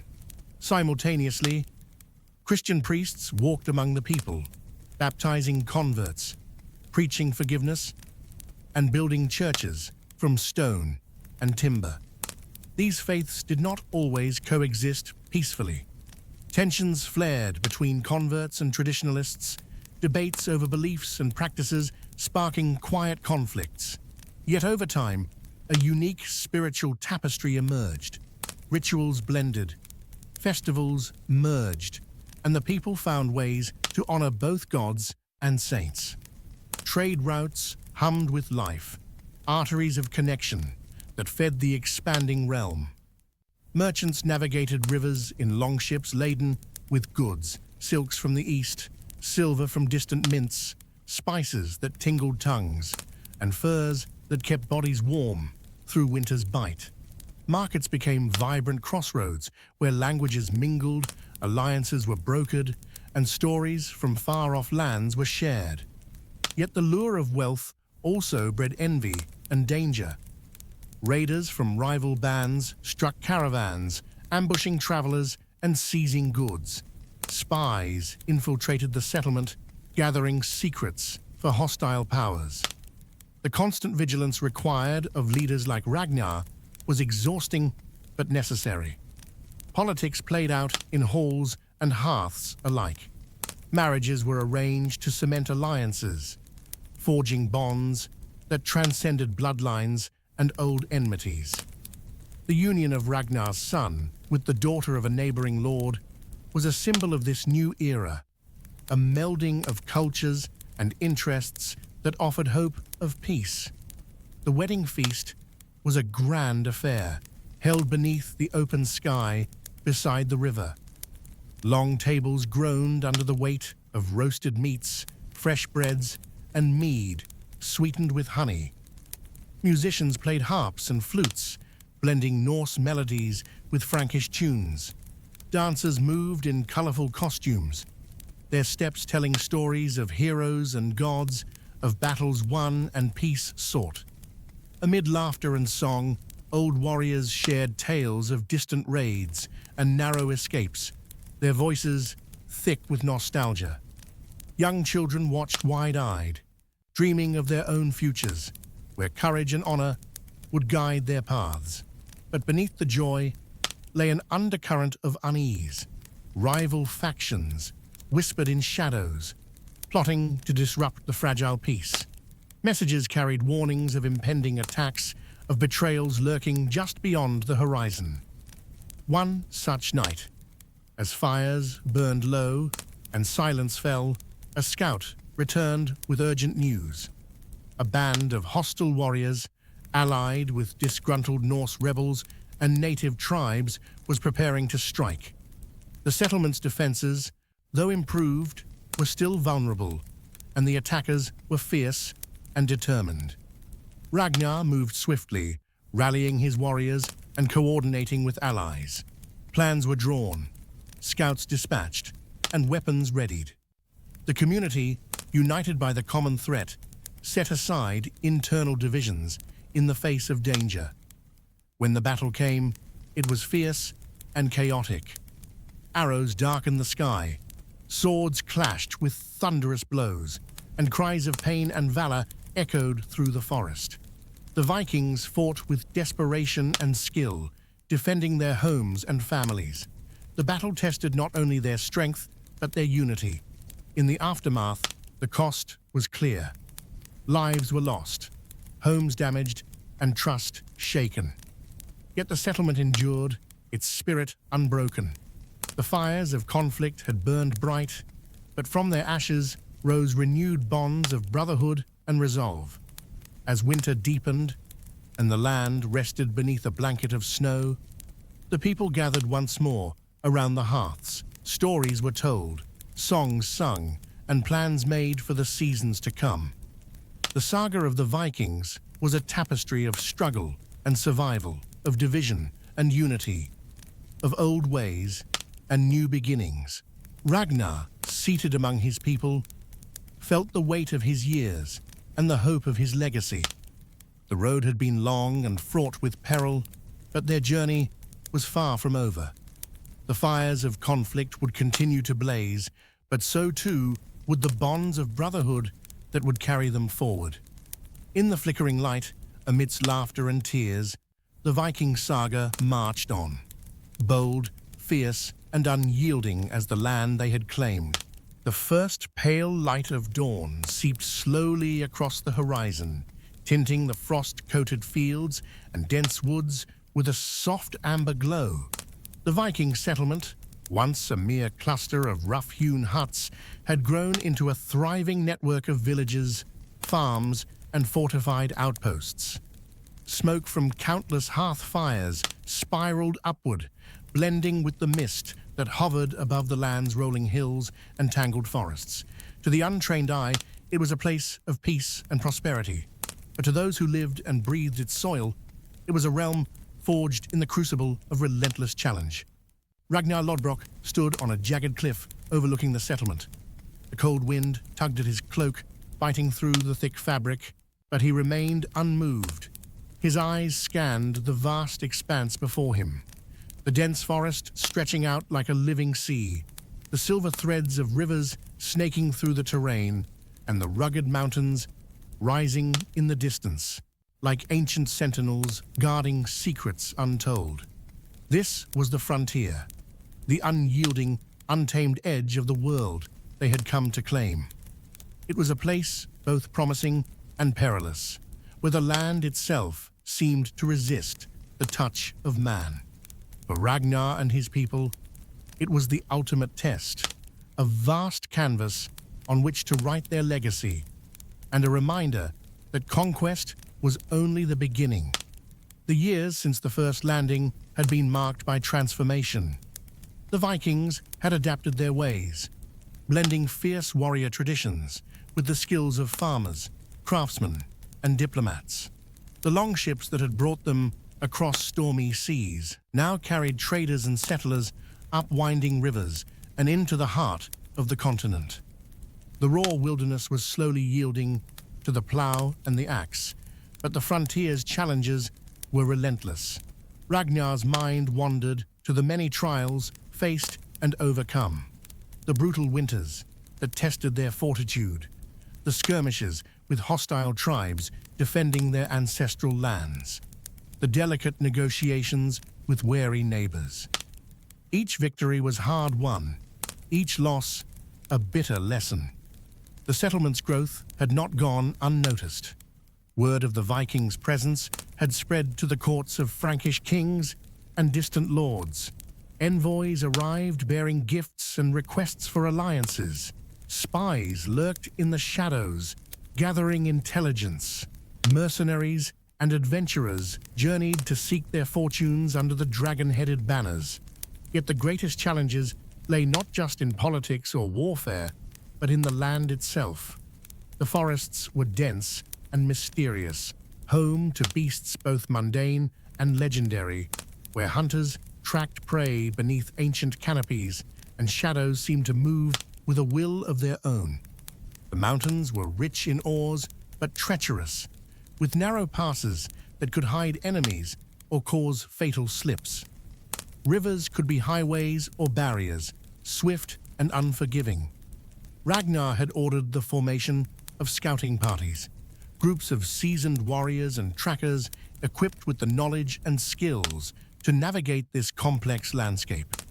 These men became the eyes and ears of the realm, mapping unknown territories, establishing contact with native communities, and identifying resources vital for survival and expansion.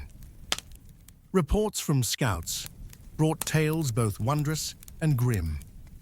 They spoke of fertile valleys abundant with game and water, of meadows where wild grains grew tall, of mineral veins glittering beneath the earth.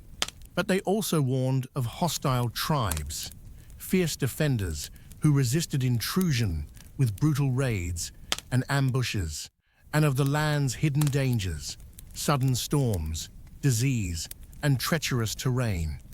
Among the native peoples were clans and confederations with deep roots in these lands, their ways entwined with the cycles of nature and their own intricate customs. Some regarded the Vikings with suspicion and hostility, remembering past raids and loss. Others, pragmatic or hopeful, sought alliances, trade, and kinship through marriage. The settlement itself had become a tapestry of cultures. Norse traditions mingled with those of native peoples and immigrants from distant lands. Markets buzzed with the clamor of diverse languages and goods, furs, grains, crafted wares, and exotic imports from across the seas. Longhouses were homes to families whose bloodlines traced both Viking and native roots, and whose children carried the promise of a blended future. Religion, too, reflected this fusion.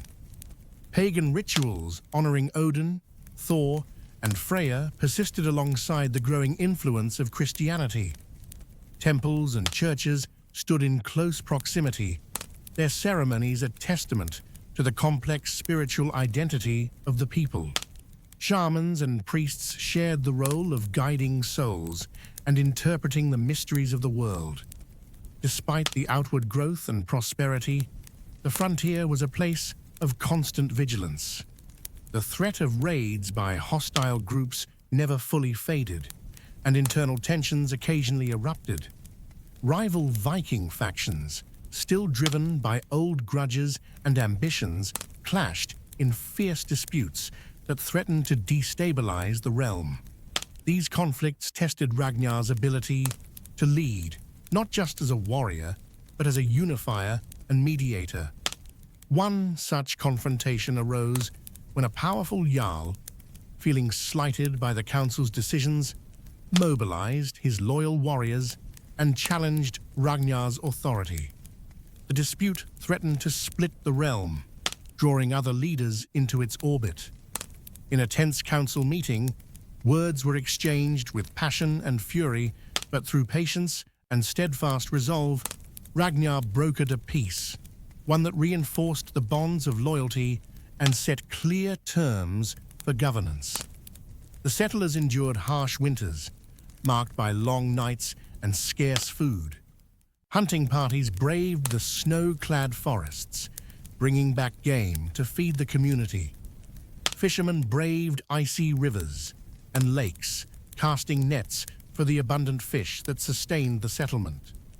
Inside the longhouses, families gathered around roaring fires, weaving stories of heroism and hardship, of gods and ancestors, and of the new world they sought to claim.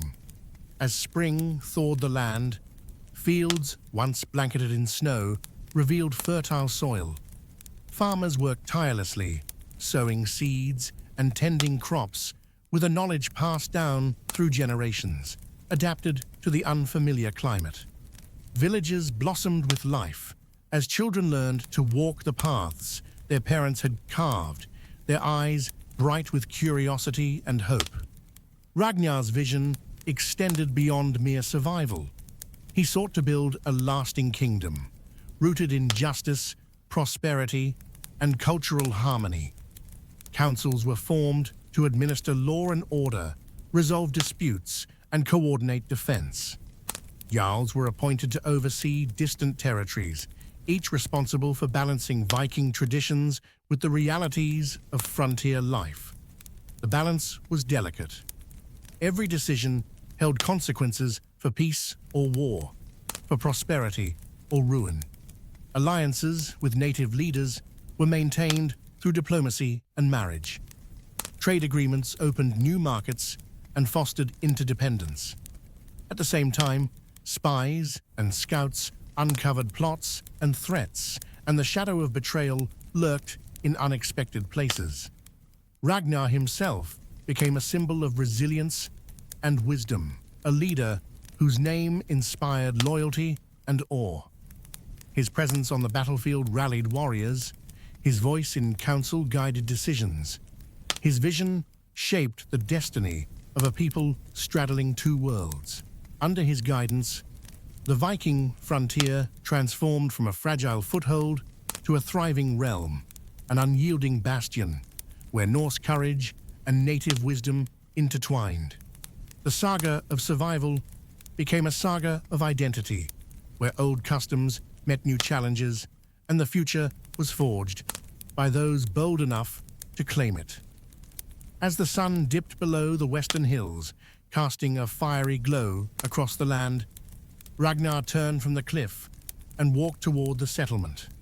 The fires of hearth and forge awaited, as did the faces of his people, stubborn, proud, and unyielding as the land itself.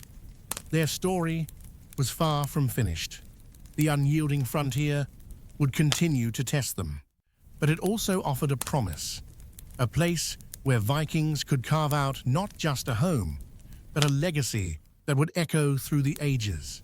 The dawn rose slowly over the Viking settlement, the horizon flushed with hues of rose and gold as the early light spilled across fields that now stretched farther than anyone could have imagined just years before. What had begun as a tenuous foothold in a wild and untamed land had blossomed into a kingdom, pulsing with life, ambition, and the inexorable march of empire. The once isolated cluster of huts and farms had grown into a sprawling network of villages and fortified towns linked by rivers and roads, each a bastion of Norse strength and culture, yet evolving beyond its roots in ways even the oldest of the settlers had not foreseen. Ragnar Lodbrok, the steadfast and tireless chieftain who had guided his people from storm-battered shores to the heart of this new world, stood on the battlements of the largest fortress, gazing out over his domain.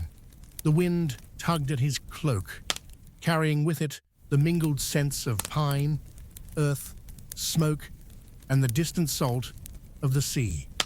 His weathered face bore the lines of countless campaigns, harsh winters, and difficult decisions, but his eyes still burned with a fierce light, reflecting the promise of the future and the burden of leadership. The dream of a Viking empire was no longer a distant vision, whispered among longhouses. It was becoming reality. But with such growth came profound complexity. The challenge was no longer simply to survive or raid, it was to govern, to maintain cohesion among a diverse and sprawling population, to navigate the tangled web of alliances and rivalries, and to secure the place of the Vikings in a continent dominated by powerful kingdoms and ancient traditions. The settlement had become a microcosm of the wider world, where Norse settlers lived alongside native peoples, Frankish traders, Celtic craftsmen, and wandering mercenaries from distant lands. Their mingling created a vibrant culture, a fusion of languages, customs, beliefs, and art that was at once familiar and strange, old and new. Marketplaces thrummed with life, filled with the clatter of trade, the buzz of conversation in multiple tongues, and the vibrant colors of goods from across Europe and beyond. Trade was the lifeblood of this growing empire.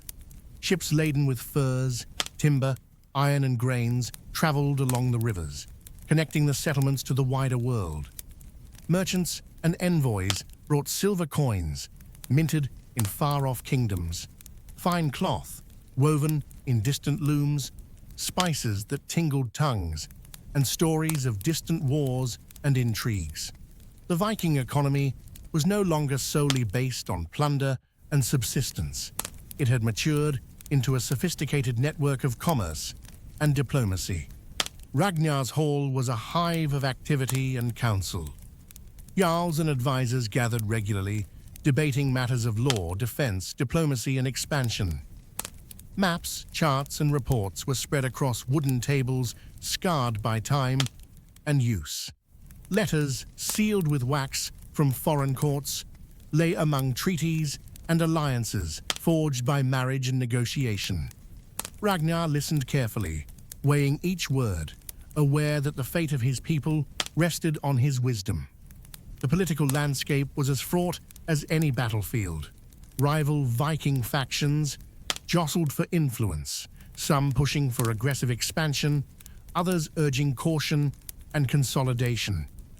Native tribes presented a patchwork of alliances and hostilities, some eager to embrace the new order, others fiercely resistant, viewing the Vikings as invaders, threatening their lands and way of life. The Frankish kings, wary of this rising power on their borders, sent emissaries and armies to test the strength of Ragnar's realm. To meet these challenges, Ragnar pursued a delicate balance of diplomacy and strength. He forged alliances sealed by marriage, blending bloodlines and creating kinship ties that reached across cultural divides. His son's marriage to the daughter of a powerful native chieftain was more than a union of families. It was a bridge between worlds, a symbol of hope and cooperation amid uncertainty. But not all conflicts could be resolved through words and alliances. Military campaigns were a grim necessity, waged to defend borders, suppress rebellions, or assert dominance over contested territories. Ragnar's commanders learned to adapt tactics, blending Viking ferocity with the siegecraft and cavalry maneuvers gleaned from their adversaries. Fortifications rose along key rivers and mountain passes, imposing stone walls replacing timber palisades, watchtowers keeping vigilant guard over the realm. Battles were brutal and costly. The clang of swords, the roar of warriors, the thunder of hooves echoed across valleys and forests. Lives were lost, villages burned, and scars left on the land and people.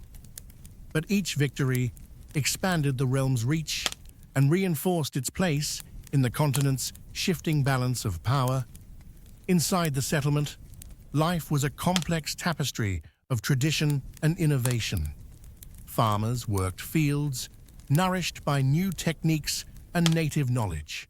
Blacksmiths crafted weapons and tools that married Norse craftsmanship with continental styles. Artisans created intricate jewelry and carvings, reflecting the mingling of cultures. Women managed households, raised children, and held significant influence in social and economic affairs. Religious life was vibrant and diverse. Pagan rituals honoring the old gods persisted alongside the growing influence of Christianity. Temples to Thor and Odin stood near churches dedicated to the saints. Monks and shamans shared roles as spiritual guides, and healers. Festivals blended traditions, celebrating both ancient solstice rites and Christian holy days. Children born in this era were heirs to a world transformed. They learned multiple languages, mastered both sword and plough, and grew up amid stories of gods, heroes, and ancestors from many lands.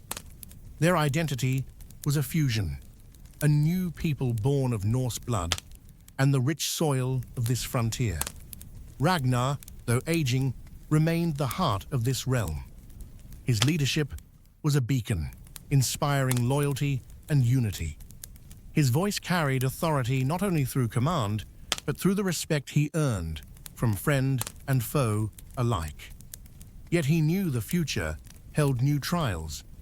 The Viking realm was no longer just a frontier outpost.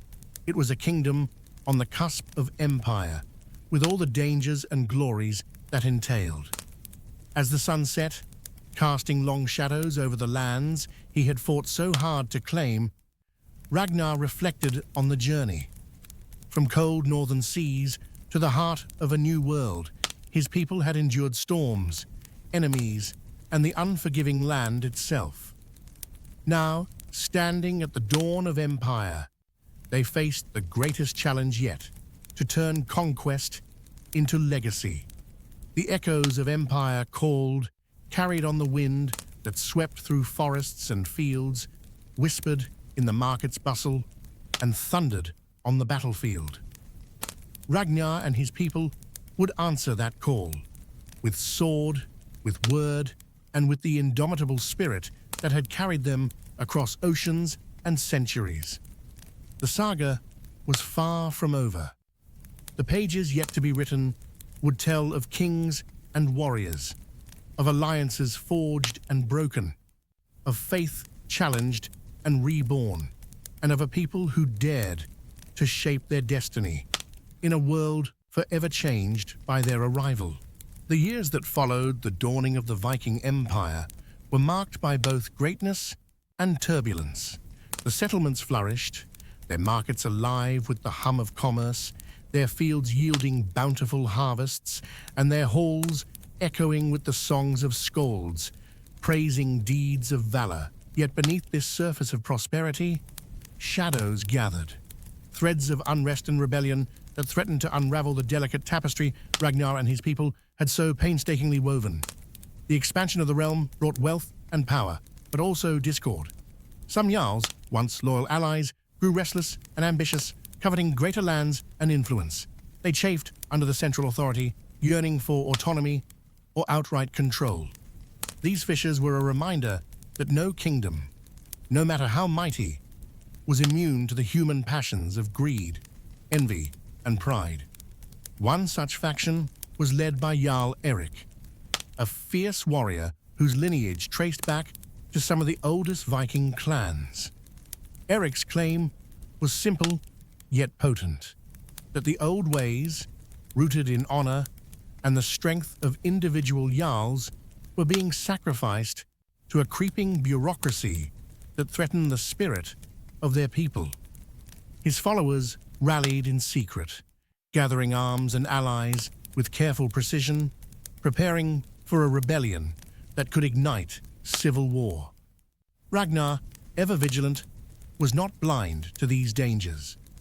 His intelligence network, a web of trusted scouts and informants, brought him news of whispered plots and growing unrest. But he knew that force alone could not quell the fires of rebellion. It required understanding and political acumen. In the great hall, lit by flickering torches and heavy with tension, Ragnar convened his council. His voice was firm, but tempered with the wisdom of years. Strength binds us, but wisdom guides us. We must seek not only to defeat those who oppose us, but to heal the wounds that divide. Let us offer a path back to unity, a chance for honor and peace. Delegates were sent to meet with Jarl Erik and his followers, offering negotiations and concessions. The path was fraught with danger, trust was scarce, and tempers flared. Yet through dialogue, hard bargains, and gestures of goodwill, including the granting of lands and titles, many rebels were persuaded to lay down their arms. But not all. A violent clash erupted on the outskirts of the settlement when a band of rebels unwilling to yield attacked a caravan laden with supplies. The battle was fierce, echoing through the forests with the clang of steel and cries of warriors. Though the loyalists prevailed, the cost was grave, a sobering reminder of the stakes involved. In the aftermath, the realm reeled but endured. The rebellion had been contained, but not without scars. Families mourned lost sons, villages bore the marks of conflict, and old rivalries simmered beneath the surface. Ragnar took these lessons to heart, redoubling efforts to strengthen governance, foster loyalty, and promote unity through shared purpose. Amid this turmoil, life continued. The rhythms of daily existence, sowing, harvesting, crafting, trading, persisted with resilience. The people found solace in festivals that celebrated the changing seasons, in stories told by the fireside, and in the faith that sustained them. Pagan rituals honoring the gods mingled with Christian ceremonies, reflecting a spiritual complexity born of encounter and adaptation. Trade routes extended farther, connecting the Viking realm to distant lands. Exotic goods flowed into bustling markets, silks from Byzantium, spices from the East, fine glassware from the Mediterranean. These treasures were symbols not only of wealth, but of the interconnected world the Vikings now inhabited. Artisans flourished, creating works that blended Norse motifs with foreign influences. Carved rune stones alongside illuminated manuscripts, metalwork adorned with intricate patterns, textiles dyed in vibrant colors. This cultural fusion embodied the spirit of a people evolving while honoring their heritage. Ragnar's sons grew into leaders themselves, tempered by the fires of rebellion and responsibility. They embodied the future, carrying forward the legacy of their father while navigating the complexities of empire. Marriages forged new alliances, cementing bonds across cultures and clans. The settlement's walls expanded, fortresses strengthened, and watchtowers manned. The realm was a mosaic of villages, towns, and strongholds, each vital to the kingdom's security and prosperity. The warriors remained vigilant, trained not only in the fierce arts of battle, but also in diplomacy and governance. As the years wore on, Ragnar sensed the tide of time turning. His strength waned, but his spirit remained unbroken. He took solace in the knowledge that the seeds he had sown had taken root, that a Viking empire, born from the courage of those who dared the unknown, was thriving amid the fires of renewal. One evening, as the sun dipped low and the sky blazed with the colors of twilight, Ragnar gathered his family and closest allies in the great hall. The air was thick with anticipation and reverence. "Tomorrow, we face a new chapter," he declared. "Our saga is not merely of conquest, but of survival, of unity, and of the legacy we leave behind. The fires of rebellion tested us, but they also forged us anew." The hall erupted in a chorus of voices, cheers, blessings, and oaths of loyalty. The Viking saga, ever unfolding, marched onward, its pages inscribed with tales of struggle, resilience, and the unyielding spirit of a people who would shape the destiny of worlds. The chill of the northern winds carried with it a palpable sense of transformation. The forests around the settlement whispered ancient secrets as their leaves turned fiery hues of orange and gold, heralding the approach of another long winter. The rugged land had been carved and cultivated by countless hands, fields plowed and seeded, homes built from timber and stone. It was a land no longer wholly wild, but not yet tamed, a crucible where the spirit of the Vikings had taken root and begun to flourish in unexpected ways. Ragnar Lodbrok's presence, though diminished by the passage of years, still cast a long shadow across the realm. His once powerful frame had grown lean and weathered, but his eyes gleamed with a fierce determination that refused to fade. He was a living legend, a warrior, a leader, a father to a new world forged far from the icy fjords of his youth. The great hall, nestled at the heart of the largest fortress, was a place of warmth and gathering. Its high wooden beams creaked softly as the fire roared in the hearth, sending flickering light dancing across the faces of those assembled within. Around the long oak table sat Ragnar's sons, Eric, Leif, and Freya, their expressions a mixture of respect, anticipation, and the weight of responsibility. Around them gathered jarls, trusted warriors, scholars, and diplomats, each carrying the hopes of a realm poised at the crossroads of history. Ragnar's voice, though softer now, held the commanding cadence of a man who had seen empires rise and fall. "We stand on the edge of a new age," he began, his gaze sweeping across the room, "not merely of conquest, but of preservation and growth. The lands we have claimed, the peoples we have united, call for more than strength of sword. They demand justice, wisdom, and the forging of bonds that endure beyond battle." The room was silent but attentive. The men and women gathered here understood that the era of unchecked raids and swift plunder had given way to the complexities of governance and culture. The Viking realm was no longer just a collection of clans and warriors. It was becoming a kingdom, a civilization. Ragnar outlined his vision for the future: laws that would unify diverse peoples, councils that would govern with fairness, and alliances that would secure peace through marriage and diplomacy. The codification of laws was a monumental task, blending the ancient Norse customs passed down through generations with the legal traditions observed by the native peoples and neighboring kingdoms. It was a delicate balance, ensuring that justice was served without sacrificing the identity that defined the Vikings. Education became a pillar of this new society. Schools and learning centers sprang up in the larger settlements, where young and old alike were taught not only the skills of battle and survival, but also reading, writing, and the arts of rhetoric and negotiation. Skalds, poets, and storytellers preserved the history and legends of the people, weaving tales that bound the community together and inspired courage and honor. Trade flourished as never before. Longships, once vessels of war, became floating caravans carrying precious goods across the seas and rivers. Markets buzzed with the colors and sounds of distant lands: silks from Byzantium, spices from the east, fine metals from the south. These goods were not mere luxuries, but symbols of the interconnectedness of the Viking realm with the wider world. Religion was a tapestry of faith and tradition.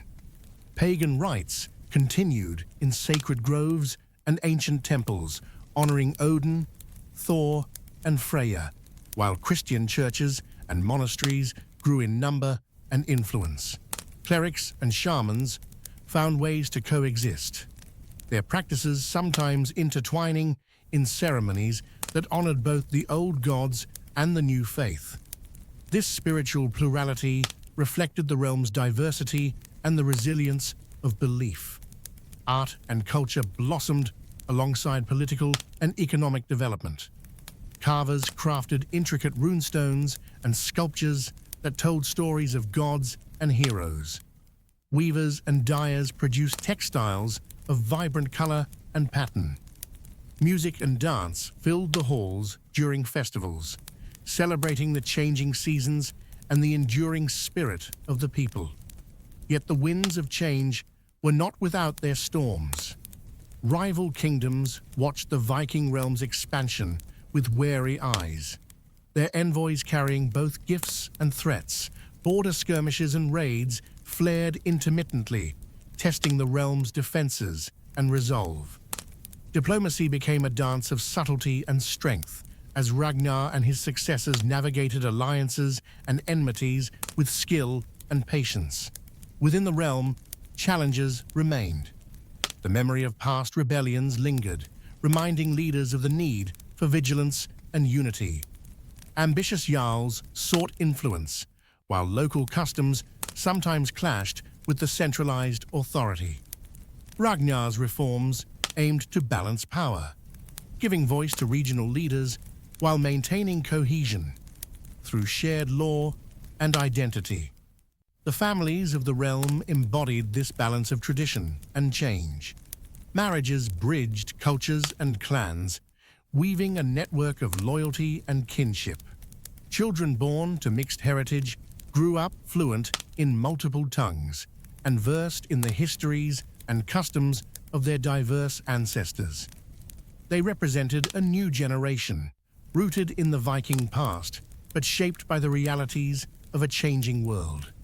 As winter's grip tightened outside, the great hall was filled with warmth, not just from the fire, but from the sense of community and purpose.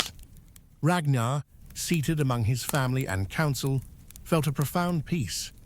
The journey that had begun with uncertainty and hardship had led to a thriving realm, resilient and vibrant.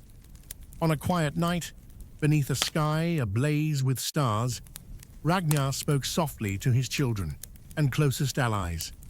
Our saga is not one of fleeting conquest, but of enduring legacy. We are the heirs of a proud people who dared to cross oceans, to settle new lands, to build not only with axe and sword, but with heart and mind. Let this be our testament, that the Viking spirit lives on, not as a shadow of the past, but as a light for the future. His words echoed in the hearts of those who listened, a vow carried forward across generations. The fires of ambition and renewal burned bright, illuminating a path through the darkness of winter and into the promise of spring. And so, as the seasons turned and the land beneath their feet held the stories of struggle and triumph, the Viking realm embraced its destiny, an enduring saga of courage, wisdom, and the unyielding will to shape a world of their own making. The first light of dawn stretched languidly over the sprawling Viking city, its pale glow spilling across timbered roofs, cobblestone streets, and fields that rolled gently toward the distant sea. A gentle mist hung in the air, kissed by the early sun, lending the world an ethereal shimmer. This land, once untamed and wild, now bore the unmistakable mark of civilization, of hands that had shaped it, hearts that had claimed it, and dreams that had brought it to life. At the heart of the city stood the great fortress, a proud testament to the strength and vision of those who had carved a home from the wilderness. Its stone walls, weathered but unyielding, sheltered not only warriors, but families, traders, scholars, and priests. The streets around it buzzed with the rhythms of daily life, the chatter of merchants haggling over goods, children chasing one another through narrow alleys, artisans hammering metal and weaving cloth, and farmers preparing for the coming winter. Within the fortress's grand hall, Ragnar Lodbrok sat surrounded by the closest of his kin and most trusted advisors. The hall was alive with the warm glow of fires and lanterns, the scent of burning oak mingling with fresh bread and herbs. Though age had tempered his once formidable frame, the fire in Ragnar's eyes remained undiminished, a beacon of steadfast resolve and unyielding spirit. Around him were his sons, Eric, Leif, and Freya, each bearing the mantle of leadership with their own unique strength.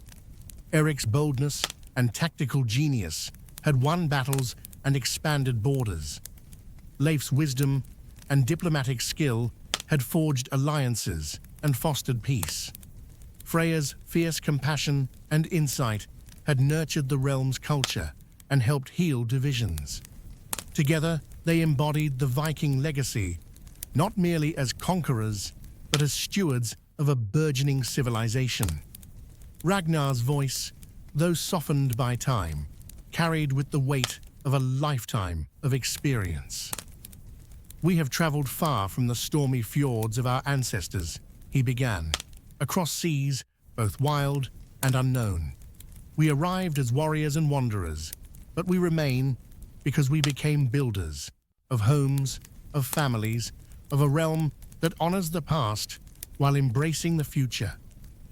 His words hung in the air, stirring a deep and shared understanding. The Viking saga was no longer a tale of fleeting raids and sudden victories. It was a living, breathing chronicle of endurance, adaptation, and the complex weaving of cultures. The realm had transformed from scattered settlements into a network of towns and cities linked by trade routes and alliances. The rivers, once pathways for swift raids, had become arteries of commerce and communication. Longships, crafted with masterful skill, now sailed laden with goods, furs, timber, grains, metals, and exotic treasures from distant lands, connecting the Viking world to the vast economies of Europe, the Mediterranean, and beyond. Markets thrived, bursting with colors and sounds. Merchants from Byzantium bartered with native traders. Christian missionaries debated theology with pagan priests, and artisans shared techniques that blended Norse motifs with foreign styles. The realm was a mosaic of traditions, languages, and faiths, each enriching the other while creating something uniquely Viking. Religion, once a singular devotion to the old gods, had evolved into a tapestry of belief. Temples dedicated to Odin, Thor, and Freya stood alongside churches built in the style of distant Christendom. Clerics and shamans coexisted, their rituals sometimes blending in ways that both mystified and inspired.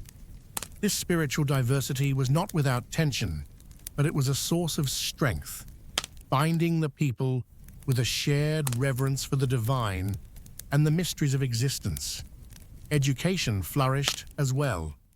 Schools were established in the larger towns, where the young learned to read and write in multiple languages: Old Norse, the tongues of native peoples, and the Latin of Christian scholars. They studied history, law, navigation, and warfare, preparing to lead in a world that demanded more than brute strength. The Skalds, revered poets and storytellers, preserved the sagas of heroes and gods, ensuring that memory and identity endured. Yet, even as peace and prosperity grew, challenges remained. The Viking realm was surrounded by powers both wary and hostile. The Frankish kings, once foes, now sought uneasy alliances and trade agreements, but rivalries simmered beneath the surface. Native tribes continued to assert their sovereignty in parts of the land, forging alliances or waging resistance where they could. Internal politics tested the realm's unity, with ambitious jarls and factions vying for influence. Ragnar's governance was marked by pragmatism and a deep understanding of the fragile balance required. He convened councils where voices from all corners of the realm could be heard. Laws were codified, blending Norse tradition with the customs of native peoples and Christian principles, creating a legal framework that was respected and enforced. Justice was not always easy, but it was essential to maintain order and loyalty. The bonds, forged through marriage and diplomacy, were vital. Ragnar's children married into families of diverse origins, symbolizing the blending of cultures that defined the realm. These unions were more than political. They were the threads weaving a new people, one that carried the blood and heritage of many lands.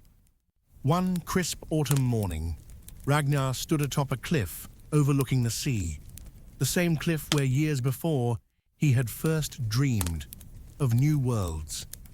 The salt air filled his lungs as he watched the horizon where the sky met the waves, a reminder of the vast unknown that had once called to him and his people. Beside him stood his family and closest advisors. The wind tugged at their cloaks, carrying the scent of pine and the distant cry of seabirds. Ragnar's voice was steady, filled with the quiet authority that had guided a people through storms and battles alike. "We are the sons and daughters of the North," he said. "Our saga began with the call of the ocean, the fury of the storms, and the courage to venture beyond the known. But our true legacy is not in the lands we claimed or the battles we fought. It is in the lives we build, the laws we uphold, the bonds we forge, and the future we secure." He looked into the faces of those gathered, warriors who had faced death and peace, children who were the hope of a new age, elders who bore the wisdom of many winters. "Our story is far from over," Ragnar continued. "The world will change, as it always does. But the spirit of the Viking, the fire that burns within us, will endure. It will live in the songs sung around fires, in the runes carved on stones, in the hearts of those who call this land home." As the sun climbed higher, casting a golden glow over the land, Ragnar felt a deep sense of fulfillment. The journey had been long and fraught with hardship, but it had led to something greater than any raid or conquest. It had led to the birth of a realm and a people who would shape history. In the days that followed, the realm celebrated festivals that blended ancient rites and new traditions, feasts that honored ancestors and welcomed the future, gatherings that strengthened community and faith. The Viking realm stood not as a fleeting shadow of the past, but as a vibrant and enduring light. Ragnar passed peacefully in the winter that followed, surrounded by his family and the people he had led. His funeral was a grand affair, a testament to the life he had lived and the legacy he left behind. Ships adorned with banners and runes carried his body across the fjord to be laid to rest beneath the northern lights, a journey befitting a king who had crossed oceans and forged an empire. His sons and daughter took up the mantle, guiding the realm with the lessons learned from their father. The Viking saga continued, rich with stories of courage, wisdom, faith, and resilience. The legacy of Ragnar Lodbrok and his people became legend, echoing through the halls of history. They were not just warriors or raiders, but builders and visionaries.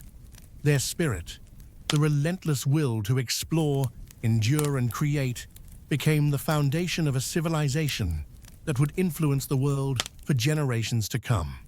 And so, beneath the endless sky and the watchful stars, the Viking realm endured, bold and eternal, a testament to the power of legacy born of fire and sea.